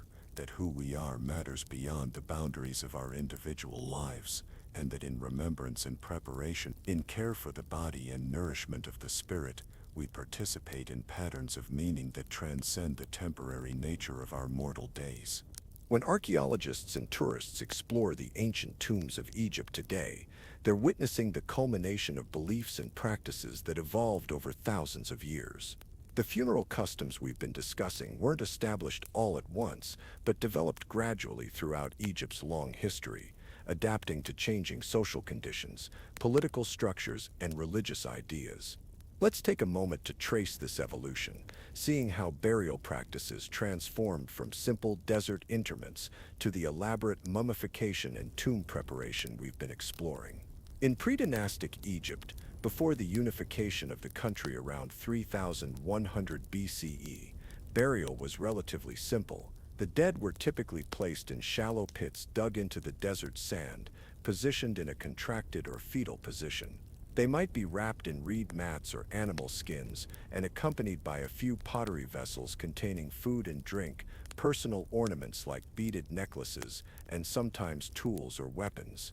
These early graves relied on the natural preservative properties of Egypt's hot, dry sand. Bodies buried directly in the desert would often naturally mummify, as the sand quickly absorbed bodily fluids and desiccated the tissues before significant decomposition could occur. Some of these naturally preserved bodies still had skin, hair, and even facial features intact when discovered by archaeologists thousands of years later. With the emergence of a unified Egyptian state and increasingly stratified society, burial customs became more elaborate, especially for the elite. During the early dynastic period c. 3100 Matra 2686 BCE, rulers and high officials were buried in more substantial structures, rectangular mud brick tombs known as mastabas. These had burial chambers below ground and offering chambers above, establishing the pattern of a tomb as both a secure resting place for the body and a location for ongoing ritual interactions between the living and the dead. The bodies themselves were now placed in wooden coffins rather than directly in the sand, which paradoxically led to worse preservation. Protected from the desiccating sand, bodies in coffins were more likely to decompose. This may have spurred the development of artificial preservation techniques to replace the natural mummification that had occurred in simpler burials. The Old Kingdom c. 2686 to 2181 BCE saw the most spectacular manifestation of Egyptian funerary culture, the pyramids. Beginning with Djoser's Step Pyramid at Saqqara and culminating in the Great Pyramid of Khufu at Giza, these massive stone monuments represented an extraordinary investment of resources in preparing for the afterlife. Yet the actual mummification techniques of this period were still relatively simple, focusing on wrapping the body and perhaps applying resin-soaked linen. It was during the Middle Kingdom c. 2055 to 1650 BCE that mummification became more sophisticated.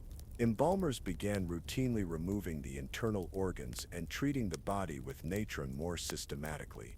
The brain, interestingly, was still usually left in place during this period. Coffins became more elaborate, often decorated with religious texts, the coffin texts that provided spells for navigating the afterlife. The New Kingdom c. 20 c.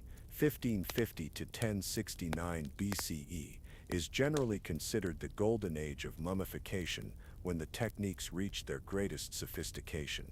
Embalmers now removed the brain through the nostrils using specialized tools, extracted the internal organs through an incision in the left abdomen, and treated the body thoroughly with natron.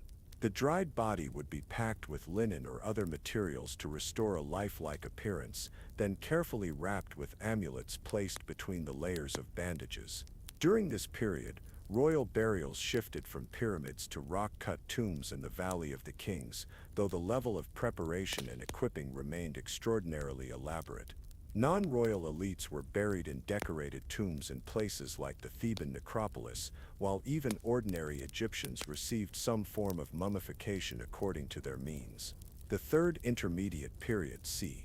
1069 to 664 BCE and late period 664 to 332 BCE saw some decline in the quality of mummification techniques, though external decorations often became more elaborate to compensate.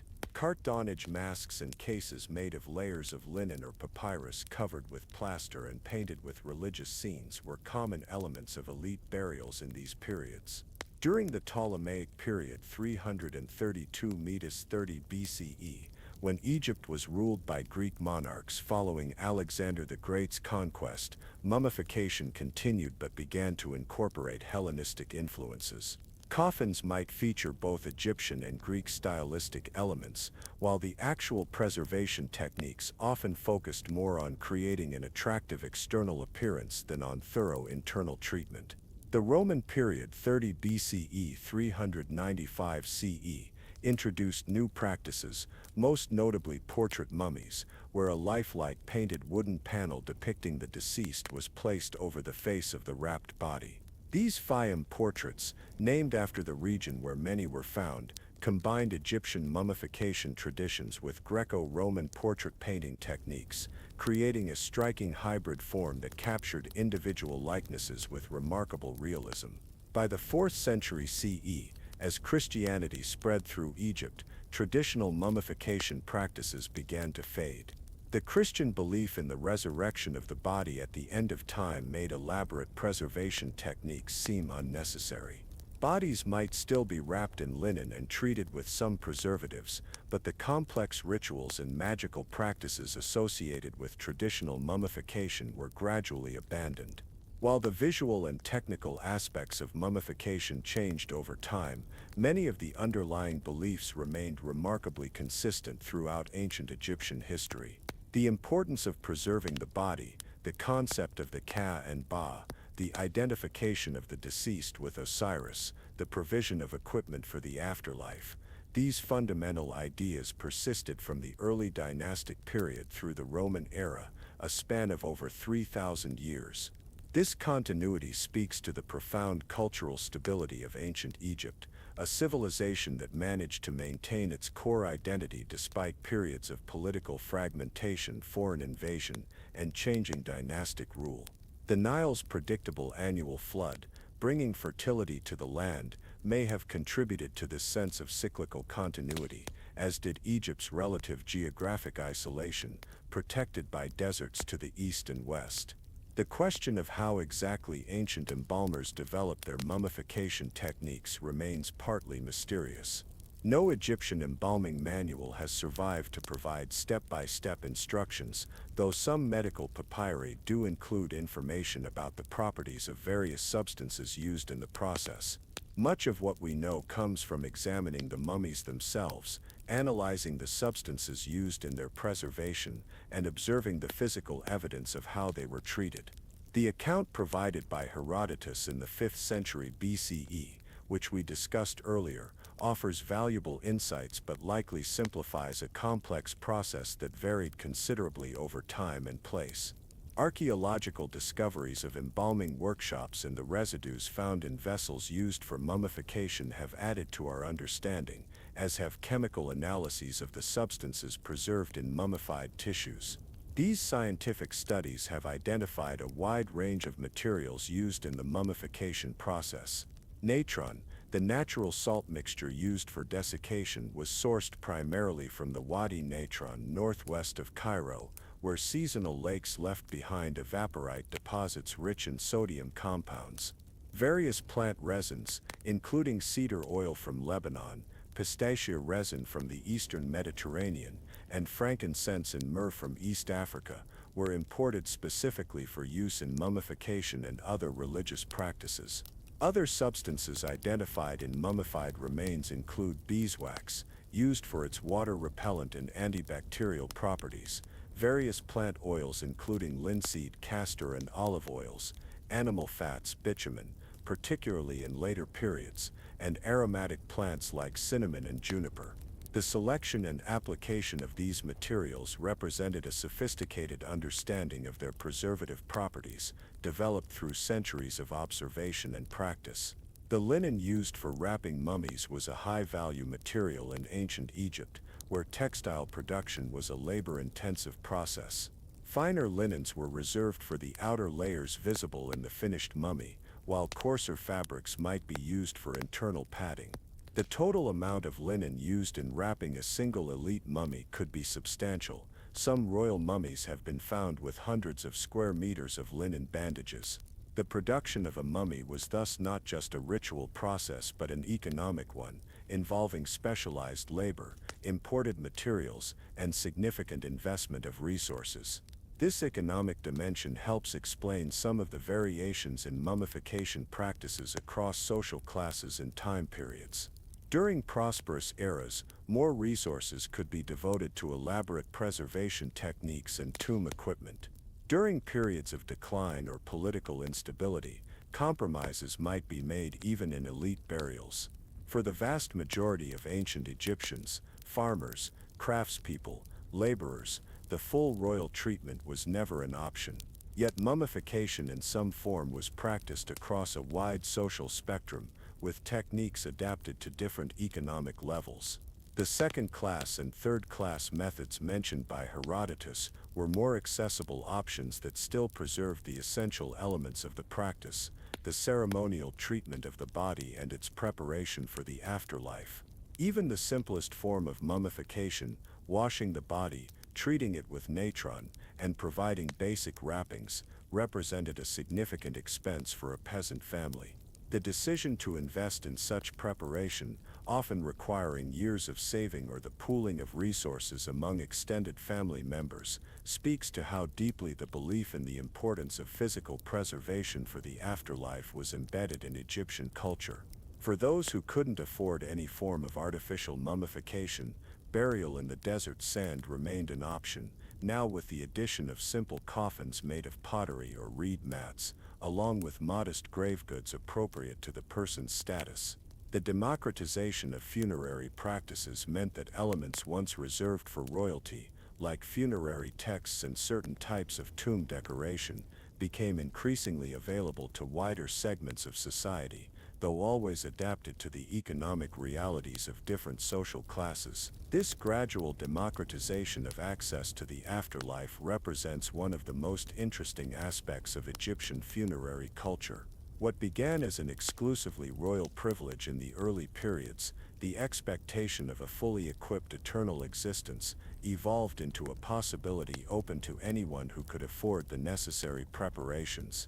While economic inequality certainly persisted in death as in life, the underlying belief system increasingly embraced a more inclusive vision of posthumous possibilities.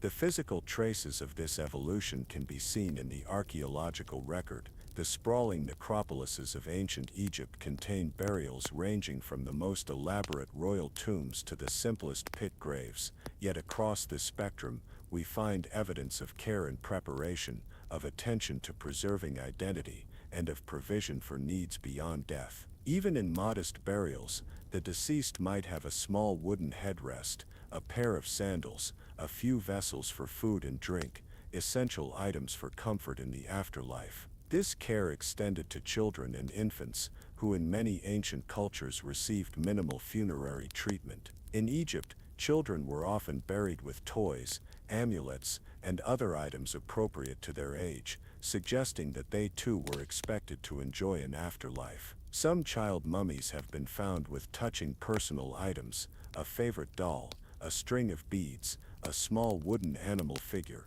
indicating the emotional investment in these burials beyond mere ritual requirements. The treatment of the dead in ancient Egypt thus reflects both religious beliefs and social values, the importance of family bonds, the respect for individuality, the expectation that social networks would continue beyond death. The afterlife was imagined not as a radical transformation or dissolution of identity, but as a continuation of the relationships and activities that gave meaning to earthly existence, albeit in a perfected form free from pain, want, or the disruptions of chaos. This vision contrasts with traditions that emphasize transcendence of the material world or merger with a divine absolute. In Egyptian thought, the gods themselves had physical forms and engaged in activities like eating, drinking, and sexual reproduction. The divine and human realms weren't radically separate but existed on a continuum, with humans capable of becoming divine through the proper rituals and preparations,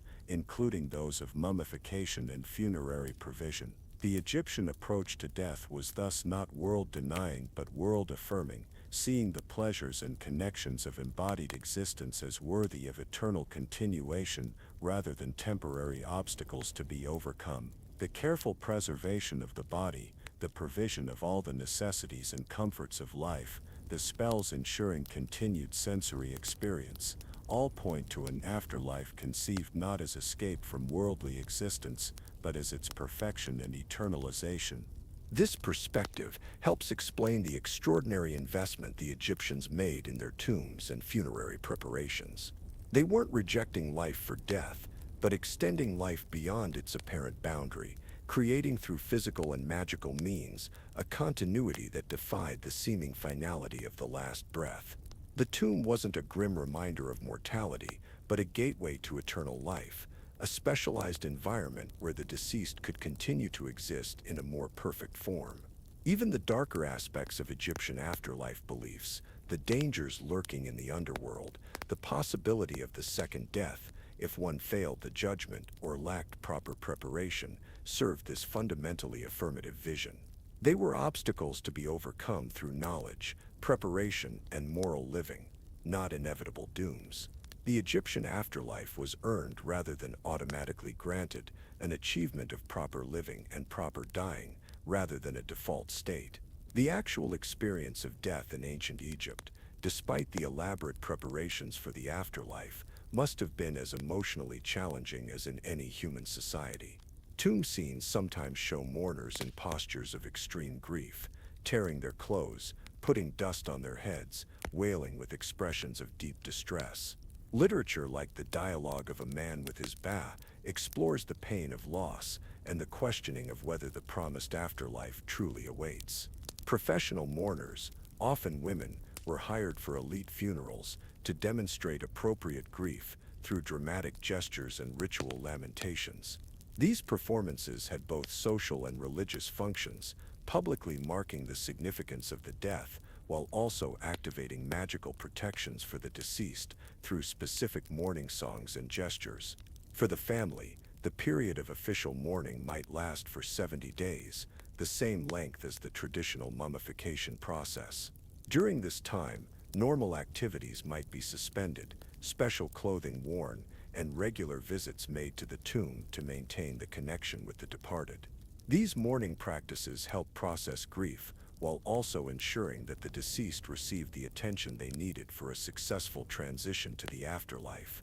Beyond the mourning period, the relationship with the dead continued through regular offerings and commemorations. Families might visit tombs on festivals dedicated to the dead, bringing food, drink, and other provisions, both for practical sustenance of the ka and as expressions of ongoing connection. Letters to the dead, written on pottery bowls or papyrus, show that Egyptians believed they could communicate with departed family members, asking for help or intervention in problems among the living. These continued interactions between the living and the dead highlight the Egyptian view of death, not as a complete separation but as a transition to a different mode of existence, one that remained connected to the world of the living through ritual, memory, and magical practices. The dead could influence the living, for good or ill, and the living had responsibilities toward the dead, maintaining their eternal existence through offerings and remembrance. In this context, mummification was part of a larger system of ongoing care for the departed. The preserved body served as a physical anchor for the deceased's continued existence, a vessel to which the ba could return and through which offerings could be received. Without proper maintenance of this connection, through preservation of the body, provision of offerings, and remembrance of the name, the deceased risked a second death, a true dissolution of identity that was considered the worst possible fate. This fear of being forgotten explains the prominence of names in Egyptian tombs and the care taken to record not just the name itself, but titles, family relationships, and notable accomplishments. The autobiographical texts found in many elite tombs were not just boasts or historical records, but magical assurances of remembered identity, of continued existence through the speaking of one's name and retelling of one's deeds. The famous curse supposedly found in some tombs, "May his name be erased from the land of the living," reflects the terrible threat that erasure of memory represented in Egyptian thought. To be forgotten was to cease to exist, to disappear not just from the physical world, but from the collective consciousness that sustained identity beyond death.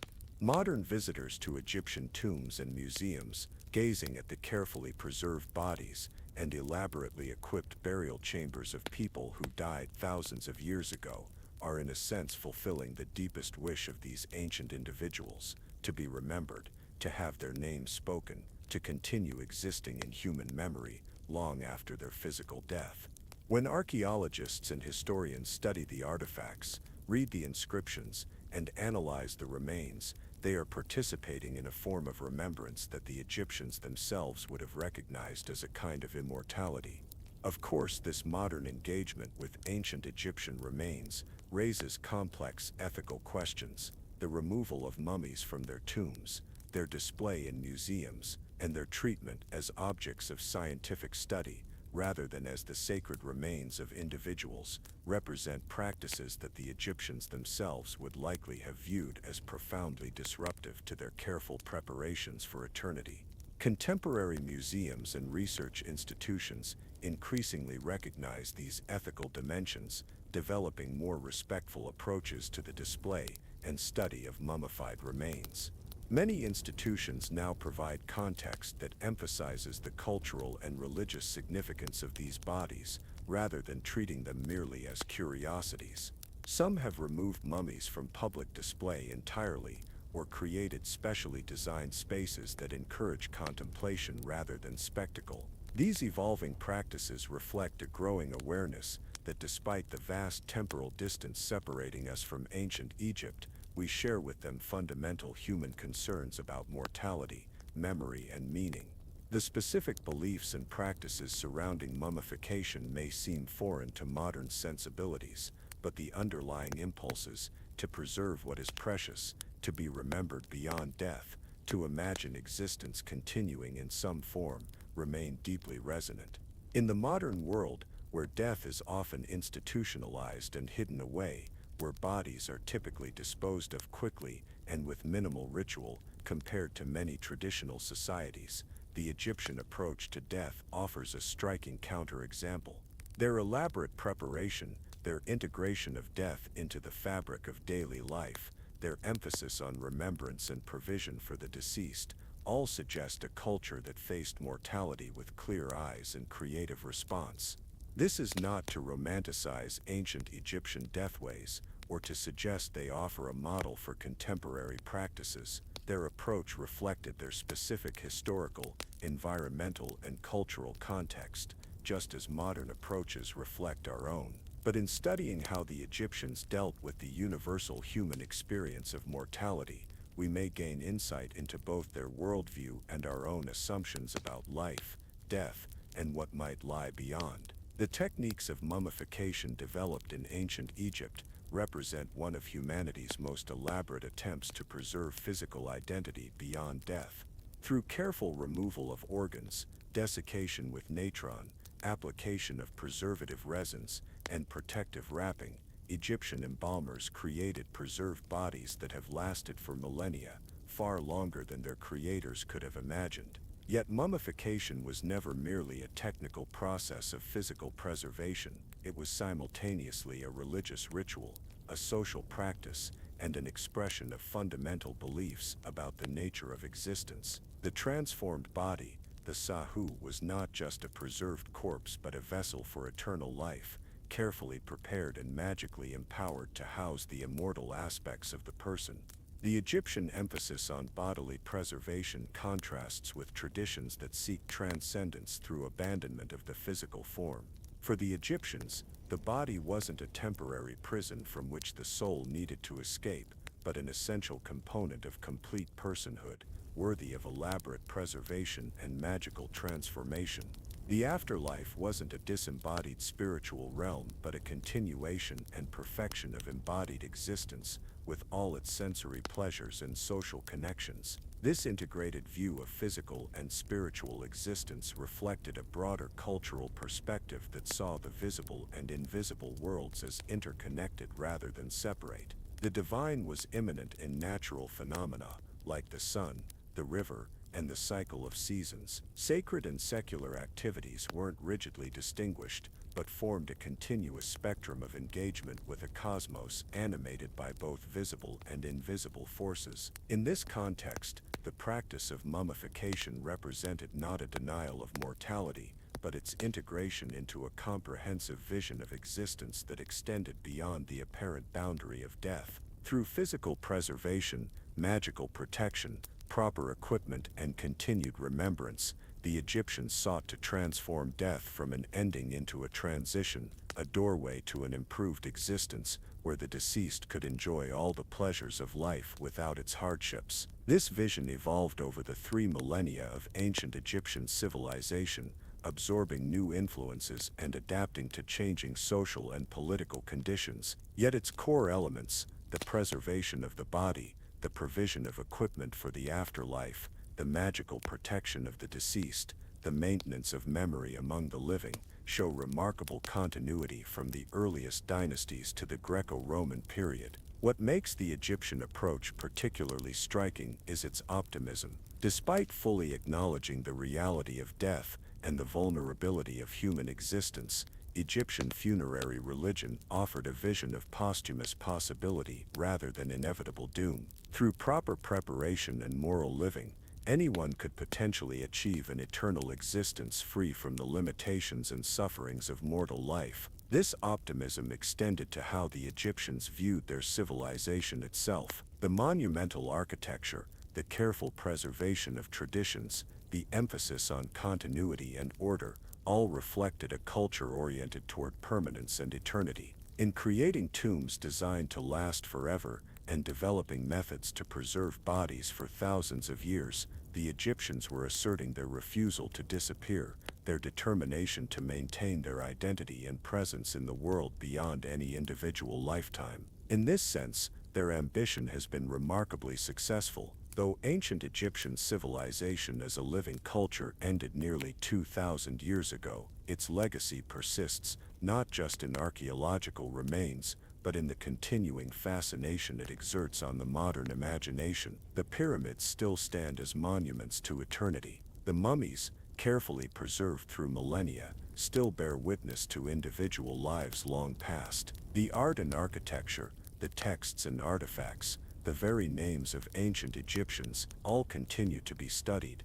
admired, and remembered. Perhaps the most enduring legacy of Egyptian mummification and funerary practices is this demonstration of how a culture can face mortality, not with despair but with creativity and hope. In developing elaborate techniques for preserving the body, in creating art that would outlast individual lives, in establishing traditions of remembrance that could span generations, the Egyptians offer a model of how human ingenuity and spiritual vision can confront the universal fact of death and create meaning that transcends it. As we've journeyed through the intricacies of Egyptian mummification and afterlife beliefs, we've encountered a civilization that looked death directly in the face and responded not with denial but with determination to preserve, to continue to remember, to transform. In the quiet darkness of their sealed tombs, surrounded by the objects and images that represented their identities and aspirations, the mummified dead of ancient Egypt embodied a profound hope that what makes us who we are, our bodies, our names, our relationships, our stories, need not vanish with our last breath, but can endure in some form beyond the boundaries of mortality. This hope isn't unique to ancient Egypt. In varied forms it echoes through human cultures across time and space, expressing our shared desire to make sense of death and to imagine some continuation beyond it. The particular Egyptian expression of this hope, with its emphasis on physical preservation and material provision for eternity, may seem foreign to many modern sensibilities. Yet the underlying impulse to maintain identity and connection in the face of death's apparent finality remains deeply resonant. In the still hours of night, as we drift toward sleep, that daily small rehearsal for death that the Egyptians recognized in their imagery of the Basel, returning to the body at sunset, we might find a certain comfort in contemplating how this ancient civilization confronted the greatest human mystery with such care and creativity. Their elaborate preparations for the afterlife, their determination to preserve and remember, their vision of existence continuing beyond physical death, all speak to a fundamental affirmation of life's value and meaning, an insistence that who we are and what we do matters beyond the brief span of years we walk beneath the sun. The ancient Egyptian prayer for the dead expresses this affirmation with simple beauty. May you enter into the realm of eternity in peace. May you see Rad at dawn and Adam at dusk. May your body live and your Ka be divine. May you be given bread in the house of coolness and water from the cistern of the west. May you journey forth on earth every day, your soul not being repelled from your body. May your excellence be in the presence of the Lord of eternity.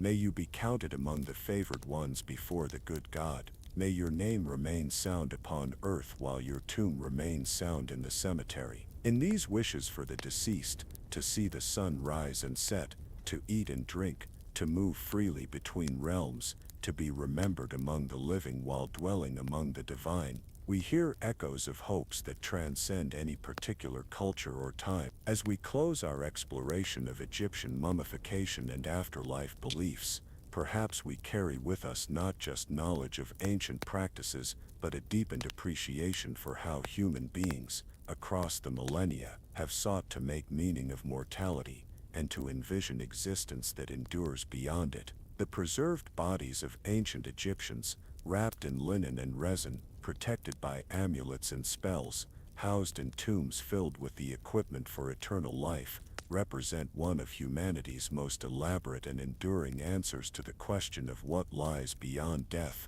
In studying them, we encounter not just the artifacts of a vanished civilization, but a profound expression of the human spirit's refusal to accept erasure, its insistence on continuity and meaning. Beyond the apparent ending of physical life, as we drift towards sleep, may we carry with us this ancient wisdom, not necessarily its specific beliefs and practices, but its underlying affirmation that existence has value beyond measure, that who we are matters beyond the boundaries of our individual lives, and that in remembrance and preparation, in care for the body and nourishment of the spirit, we participate in patterns of meaning that transcend the temporary nature of our mortal days. And as the Egyptians would say, Ankh Weja, Sineb, life, prosperity and health, as we journey through our own days beneath the sun, carrying within us the awareness of our mortality, not as a burden but as an invitation to live with intention, to create meaning that might outlast us, and to remember those who came before, speaking their names and telling their stories so that they too might continue to live in that most enduring of monuments, human memory. Throughout our exploration of ancient Egyptian mummification and afterlife beliefs, we've journeyed across millennia from the simple pre-dynastic burials in the desert sand to the elaborate royal tombs of the New Kingdom to the portrait mummies of the Roman period. We've examined the careful techniques developed to preserve the body, the magical spells designed to protect the soul, and the profound beliefs about existence continuing beyond physical death. As we bring this journey to a close, let's reflect on some of the notable mummies that have survived to the present day, offering us tangible connections to the individuals who lived and died in ancient Egypt. Perhaps the most famous mummy in the world is that of Tutankhamun, the boy king who ruled Egypt briefly during the 18th dynasty c. 1332 to 1323 BCE. Discovered by Howard Carter in 1922, Tutankhamun's tomb was remarkable for being nearly intact, having escaped the extensive looting that affected most royal burials. The young pharaoh's mummified body was found within 3 nested coffins, the innermost made of solid gold. The mummy itself was adorned with numerous amulets and jewelry, including the famous golden death mask that has become an iconic image of ancient Egypt. Scientific studies of Tutankhamun's mummy have revealed fascinating details about his life and death. CT scans conducted in 2005 showed that he was approximately 19 years old when he died, challenging earlier assumptions that he had been a child at the time of his death. The scans also revealed a fracture in his left femur that occurred shortly before death, possibly indicating a fatal injury, though other theories about his cause of death include malaria or complications from a genetic bone disorder. DNA analysis has revealed that Tutankhamun's parents were siblings, a practice not uncommon among Egyptian royalty, but one that likely contributed to several congenital health issues evident in his remains, including a cleft palate and a slightly deformed foot that may have required him to use a walking stick. These scientific insights help us see beyond the golden mask and elaborate tomb to the actual human being, young, physically vulnerable, burdened with the responsibilities of kingship from an early age. Another remarkable royal mummy is that of Ramses II, one of Egypt's most powerful and long-lived pharaohs, who ruled for 66 years during the 19th dynasty c. 1279 to 1213 BCE. Known as Ramses the Great, he oversaw a period of military expansion, monumental building projects, and cultural flourishing. His mummified body, discovered in the Deir el-Bahari cache of royal mummies in 1881, shows a tall, once powerful man with distinctive red hair, though this may be the result of the embalming materials rather than his natural coloration. Ramses II's mummy is notable not just for its connection to a historically significant ruler, but for its extraordinary state of preservation. Despite being over 3,200 years old, his features remain clearly recognizable, with a strong aquiline nose and well-preserved facial structure. Scientific examination has revealed evidence of dental problems and arthritis, common afflictions of old age. Unsurprising given that he lived into his 90s, an extraordinary lifespan for ancient times. In 1976, Ramses II's mummy was flown to Paris for treatment to address a fungal infection that was threatening its preservation. In a remarkable gesture acknowledging his status, the mummy was issued an Egyptian passport listing his occupation as king deceased, and received full diplomatic honors upon arrival in France, including a military salute. This modern reverence for an ancient ruler highlights the enduring impact of Egyptian royalty on our collective imagination. Not all notable mummies are of royal status. The mummy of a man now known as Ginger, named for the reddish-brown color of his surviving hair, is one of the oldest naturally preserved bodies from ancient Egypt, dating to around 3400 BCE. Found buried directly in the hot, dry sand of the desert at Gebalain, his body was naturally mummified without any artificial preservation techniques. Ginger's remains show the effectiveness of natural desiccation in the Egyptian desert. His skin, hair, and nails are remarkably well preserved, despite the passage of over 5,000 years. Unlike the elaborate royal mummies with their complex wrappings and amulets, Ginger represents the simplest form of Egyptian burial, a body placed in a shallow pit in the fetal position, accompanied by a few pottery vessels containing food and drink for the afterlife. Yet the preservation of his body demonstrates the same fundamental belief that informed the later, more complex practices: the importance of the physical form for continued existence beyond death. The mummy known as the Elder Lady, discovered in a side chamber of the tomb of Amenhotep II in the Valley of the Kings, was identified in 2010 through DNA analysis as Queen Te, the grandmother of Tutankhamun and principal wife of Amenhotep III. Te was a remarkably influential queen who played a significant role in Egyptian politics and diplomacy during the 18th dynasty. Her mummy, with its delicate features and preserved curly hair, puts a human face to this powerful historical figure. The identification of Te's mummy demonstrates how modern scientific techniques can enhance our understanding of ancient remains. By establishing family relationships between royal mummies, DNA analysis has helped clarify the complex genealogy of the late 18th dynasty, a period of significant political and religious upheaval in ancient Egypt. The mummy of Te's son, the heretic pharaoh Akhenaten, has not been definitively identified, though several candidates have been proposed based on physical characteristics and other evidence. Among the most visually striking mummies are those from the Greco-Roman period, particularly the portrait mummies from the Fayum region. These combine traditional Egyptian mummification techniques with naturalistic portrait panels painted in the Greco-Roman style. The portraits, executed in encaustic hot wax painting on wooden panels, capture individual likenesses with remarkable realism, showing people with distinctive features, hairstyles, and jewelry that reflected the multicultural nature of Egypt under Greek and Roman rule. These portrait mummies represent a fascinating hybrid of cultural traditions, Egyptian religious beliefs about the necessity of preserving the body for the afterlife, combined with Greco-Roman artistic conventions focused on realistic portraiture.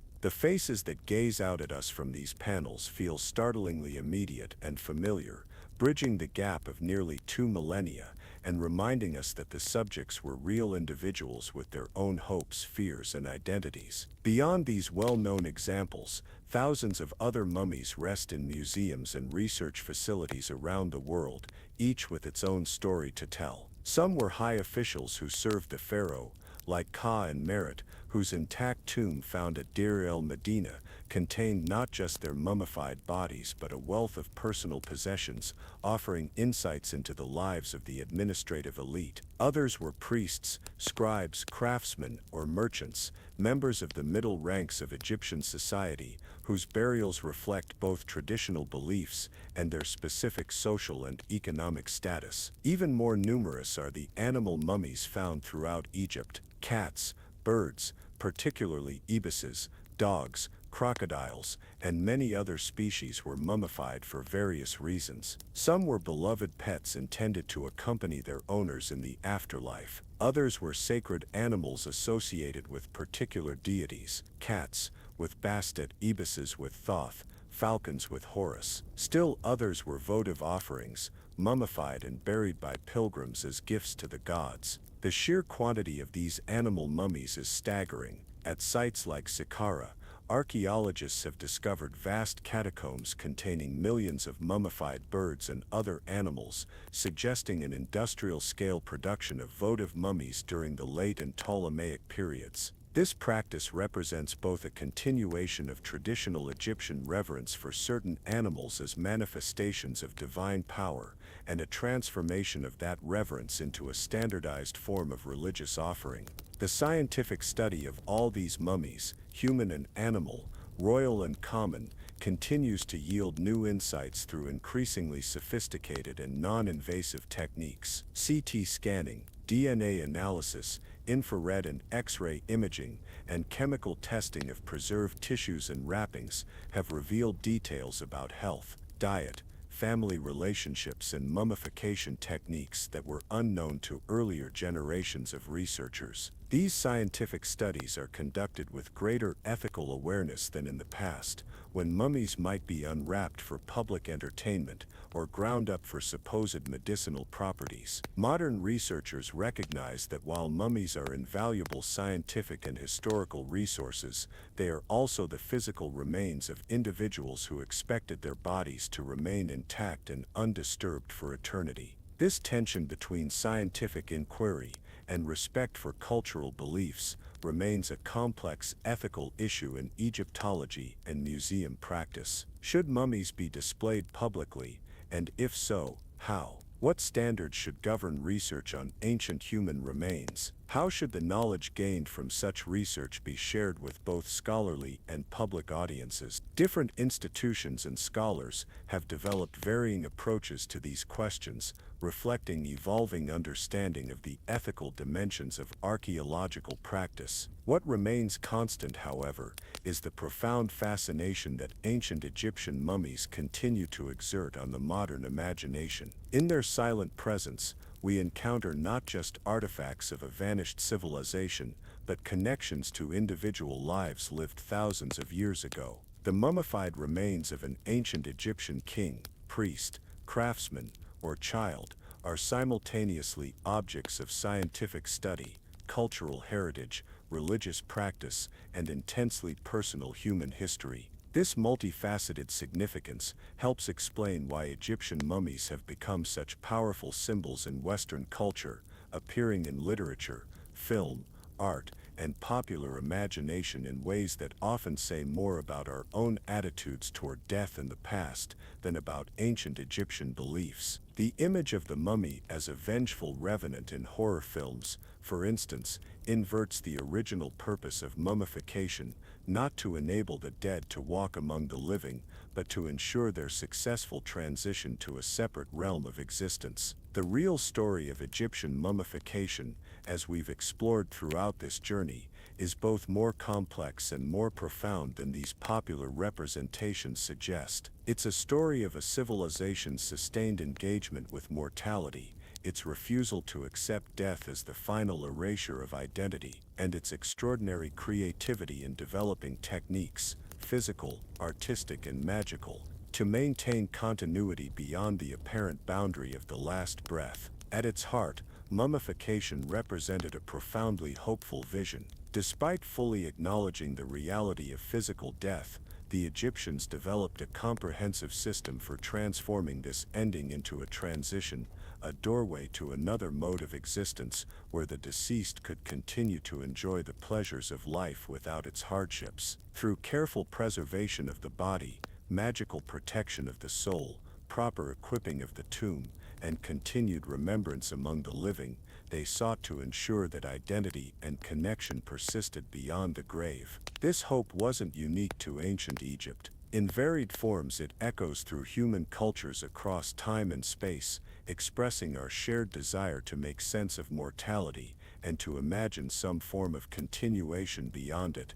The particular Egyptian expression of this hope, with its emphasis on physical preservation and material provision for eternity, may seem foreign to many modern sensibilities. Yet the underlying impulse to maintain identity and connection in the face of death's apparent finality remains deeply resonant. Perhaps this is why, millennia after the practice of mummification ceased, we continue to find meaning in studying and reflecting on this ancient approach to death. In the careful preparations of the Egyptian embalmers, in the spells and prayers inscribed on tomb walls, in the equipment provided for the afterlife journey, we recognize a profound affirmation that who we are and what we do matters beyond the brief span of years we walk beneath the sun. As we've traveled together through the intricacies of Egyptian mummification and afterlife beliefs, from the technical details of organ removal and natron desiccation to the profound conceptions of the Ka-Ba, from the practical considerations of tomb construction to the spiritual geography of the underworld,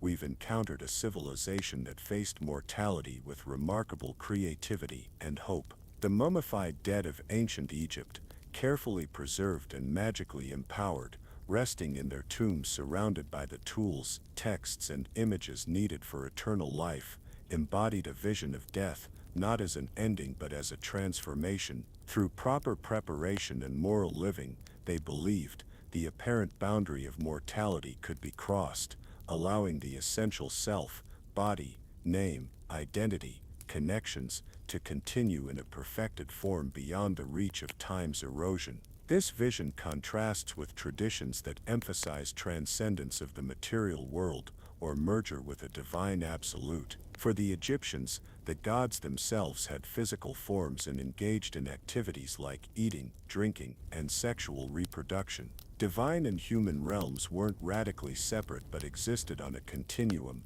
with humans capable of becoming divine through the proper rituals and preparations, including those of mummification and funerary provision. The Egyptian approach to death was thus not world-denying but world-affirming, seeing the pleasures and connections of embodied existence as worthy of eternal continuation rather than temporary obstacles to be overcome. The careful preservation of the body, the provision of all the necessities and comforts of life, the spells ensuring continued sensory experience, all point to an afterlife conceived not as escape from worldly existence, but as its perfection and eternalization. In developing this comprehensive vision of life beyond death, the Egyptians created one of humanity's most elaborate and long-lasting responses to the universal fact of mortality. Their mummification practices, tomb architecture, funerary texts, and ongoing rituals of remembrance represented an integrated system for addressing the physical reality of death while affirming the continuity of existence beyond it. This system wasn't static, but evolved over the 3 millennia of Egyptian civilization, absorbing new influences and adapting to changing social and political conditions. Yet its core elements show remarkable continuity from the earliest dynasties to the Greco-Roman period, testifying to how deeply these conceptions of death and immortality were embedded in Egyptian culture. What makes the Egyptian approach particularly striking is its optimism. Despite fully acknowledging the reality of death and the vulnerability of human existence, Egyptian funerary religion offered a vision of posthumous possibility rather than inevitable doom. Through proper preparation and moral living, anyone could potentially achieve an eternal existence free from the limitations and sufferings of mortal life. This optimism extended to how the Egyptians viewed their civilization itself. The monumental architecture, the careful preservation of traditions, the emphasis on continuity and order, all reflected a culture oriented toward permanence and eternity. In creating tombs designed to last forever and developing methods to preserve bodies for thousands of years, the Egyptians were asserting their refusal to disappear, their determination to maintain their identity and presence in the world beyond any individual lifetime. In this sense, their ambition has been remarkably successful. Though ancient Egyptian civilization as a living culture ended nearly 2,000 years ago, its legacy persists not just in archaeological remains, but in the continuing fascination it exerts on the modern imagination. The pyramids still stand as monuments to eternity. The mummies, carefully preserved through millennia, still bear witness to individual lives long past. The art and architecture, the texts and artifacts, the very names of ancient Egyptians, all continue to be studied, admired, and remembered. Perhaps the most enduring legacy of Egyptian mummification and afterlife beliefs is this demonstration of how a culture can face mortality, not with despair, but with creativity and hope. In developing elaborate techniques for preserving the body, in creating art that would outlast individual lives, in establishing traditions of remembrance that could span generations, the Egyptians offer a model of how human ingenuity and spiritual vision can confront the universal fact of death and create meaning that transcends it.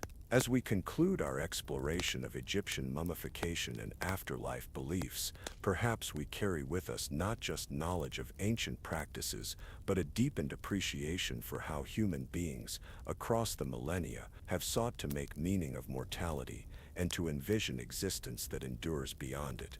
The preserved bodies of ancient Egyptians, wrapped in linen and resin, protected by amulets and spells, housed in tombs filled with the equipment for eternal life, represent one of humanity's most elaborate and enduring answers to the question of what lies beyond death. In studying them, we encounter not just the artifacts of a vanished civilization, but a profound expression of the human spirit's refusal to accept erasure, its insistence on continuity and meaning beyond the apparent ending of physical life. In the quiet hours of night, as we drift towards sleep, that daily small rehearsal for death that the Egyptians recognized in their imagery of the soul returning to the body at sunset, we might find a certain comfort in contemplating how this ancient civilization confronted the greatest human mystery with such care and creativity. Their elaborate preparations for the afterlife, their determination to preserve and remember, their vision of existence continuing beyond physical death, all speak to a fundamental affirmation of life's value and meaning, an insistence that who we are and what we do matters beyond the brief span of years we walk beneath the sun. The ancient Egyptian prayer for the dead expresses this affirmation with simple beauty. May you enter into the realm of eternity in peace. May you see Re at dawn and Adam at dusk. May your Basa live and your Ka be divine. May you be given bread in the house of coolness and water from the cistern of the west. May you journey forth on earth every day, your soul not being repelled from your body. May your excellence be in the presence of the Lord of eternity. May you be counted among the favored ones before the good God. May your name remain sound upon earth while your tomb remains sound in the cemetery. In these wishes for the deceased, to see the sun rise and set, to eat and drink, to move freely between realms, to be remembered among the living while dwelling among the divine, we hear echoes of hopes that transcend any particular culture or time. As we close our exploration of Egyptian mummification and afterlife beliefs, perhaps we carry with us not just knowledge of ancient practices, but a deepened appreciation for how human beings, across the millennia, have sought to make meaning of mortality and to envision existence that endures beyond it. As we drift towards sleep, may we carry with us this ancient wisdom, not necessarily its specific beliefs and practices, but its underlying affirmation that existence has value beyond measure, that who we are matters beyond the boundaries of our individual lives, and that in remembrance and preparation, in care for the body and nourishment of the spirit, we participate in patterns of meaning that transcend the temporary nature of our mortal days. And as the Egyptians would say, Ankh, Wedja, Sinib, life, prosperity, and health, as we journey through our own days beneath the sun, carrying within us the awareness of our mortality, not as a burden but as an invitation to live with intention, to create meaning that might outlast us, and to remember those who came before, speaking their names and telling their stories so that they too might continue to live in that most enduring of monuments, human memory.